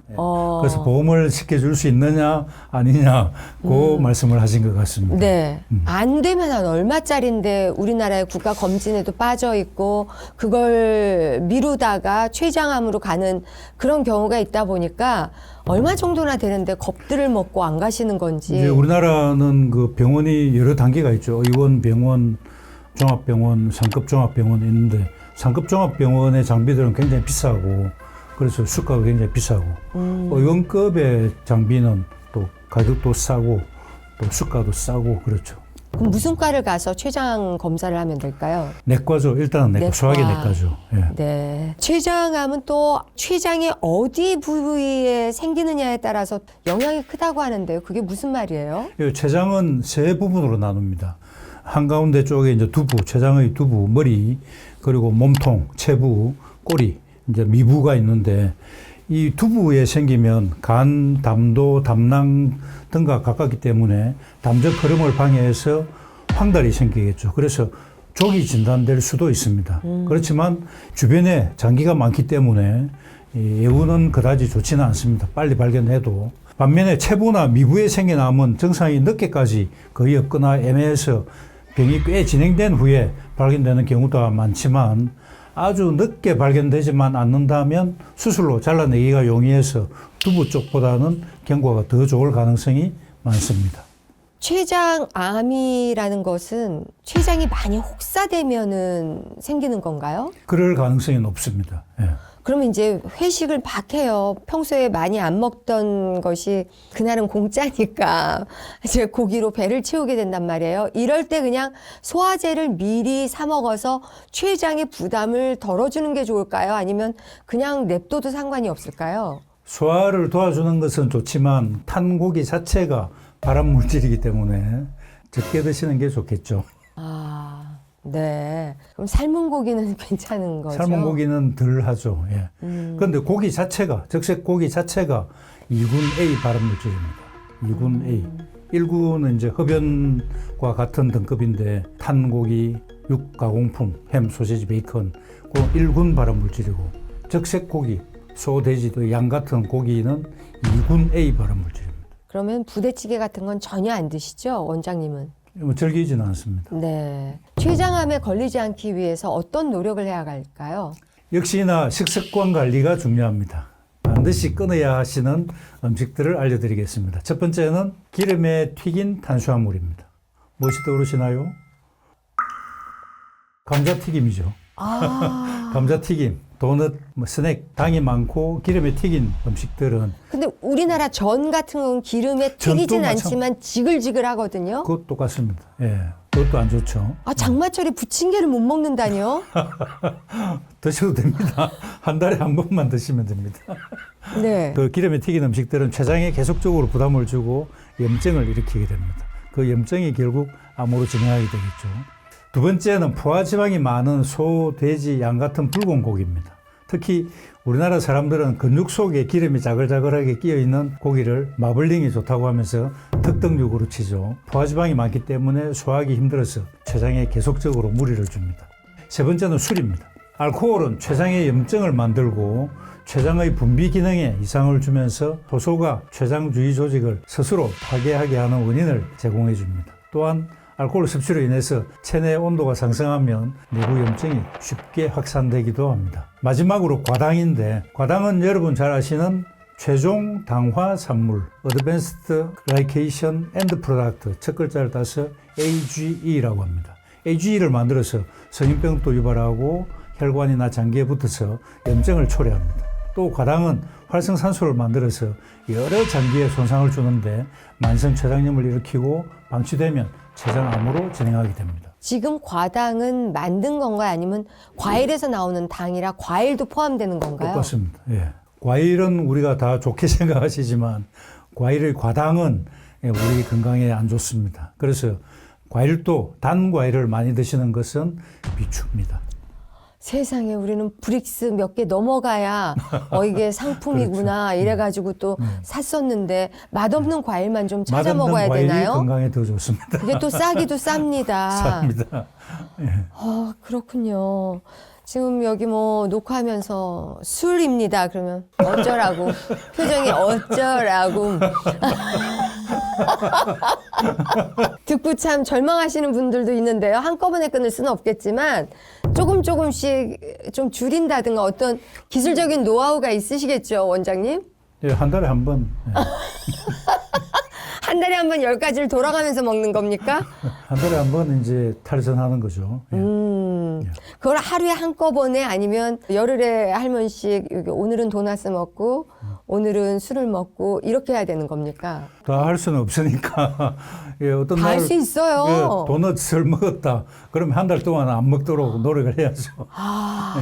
죽어가는 췌장을 살리는 음식이 있다면요? 식이섬유가 풍부하고 식물 영양소가 풍부한 녹황색 채소를 충분히 섭취하면 췌장에 좋습니다. 브로콜리, 케일, 시금치 같은 게 좋겠고, 과도한 폭식과 절식하는 습관은 인슐린 민감성에 영향을 줄 수 있기 때문에 매끼 적절한 식사와 소식하는 습관을 들이는 것이 좋겠습니다. 식사할 때는 꼭꼭 잘 씹어서 삼키는 습관이 필요하겠습니다. 브로콜리 좋은 줄 아는데 우리 강아지만 좋아해요. 그래서 그 비싼 걸 강아지만 주로 먹어요. 맛이 없잖아요. 맛있는데요, 브로콜리가. 근데 이렇게 참 사람들은 맛있다 그러는데 저는 그렇게 브로콜리랑 친해지기가 어렵네요. 초고추장에 찍어 드셔보죠. 뭘로 해도 맛이 없어요. 그래서 파프리카는 참 맛있는데, 네. 식습관 외에 꼭 지켜야 할 생활 습관이 있다면요? 예, 올바른 수면을 추천드립니다. 실제 임상시험에서 수면 부족 시에 염증 수치 CRP가 높게 나온 결과를 보였고, 하루 7시간 정도의 충분한 수면을 하는 것이 만성염증을 예방하는 데 중요합니다. 결국 만성염증이 암을 초래하기 때문에 암을 예방하기 위해서 적절한 수면이 매우 중요합니다.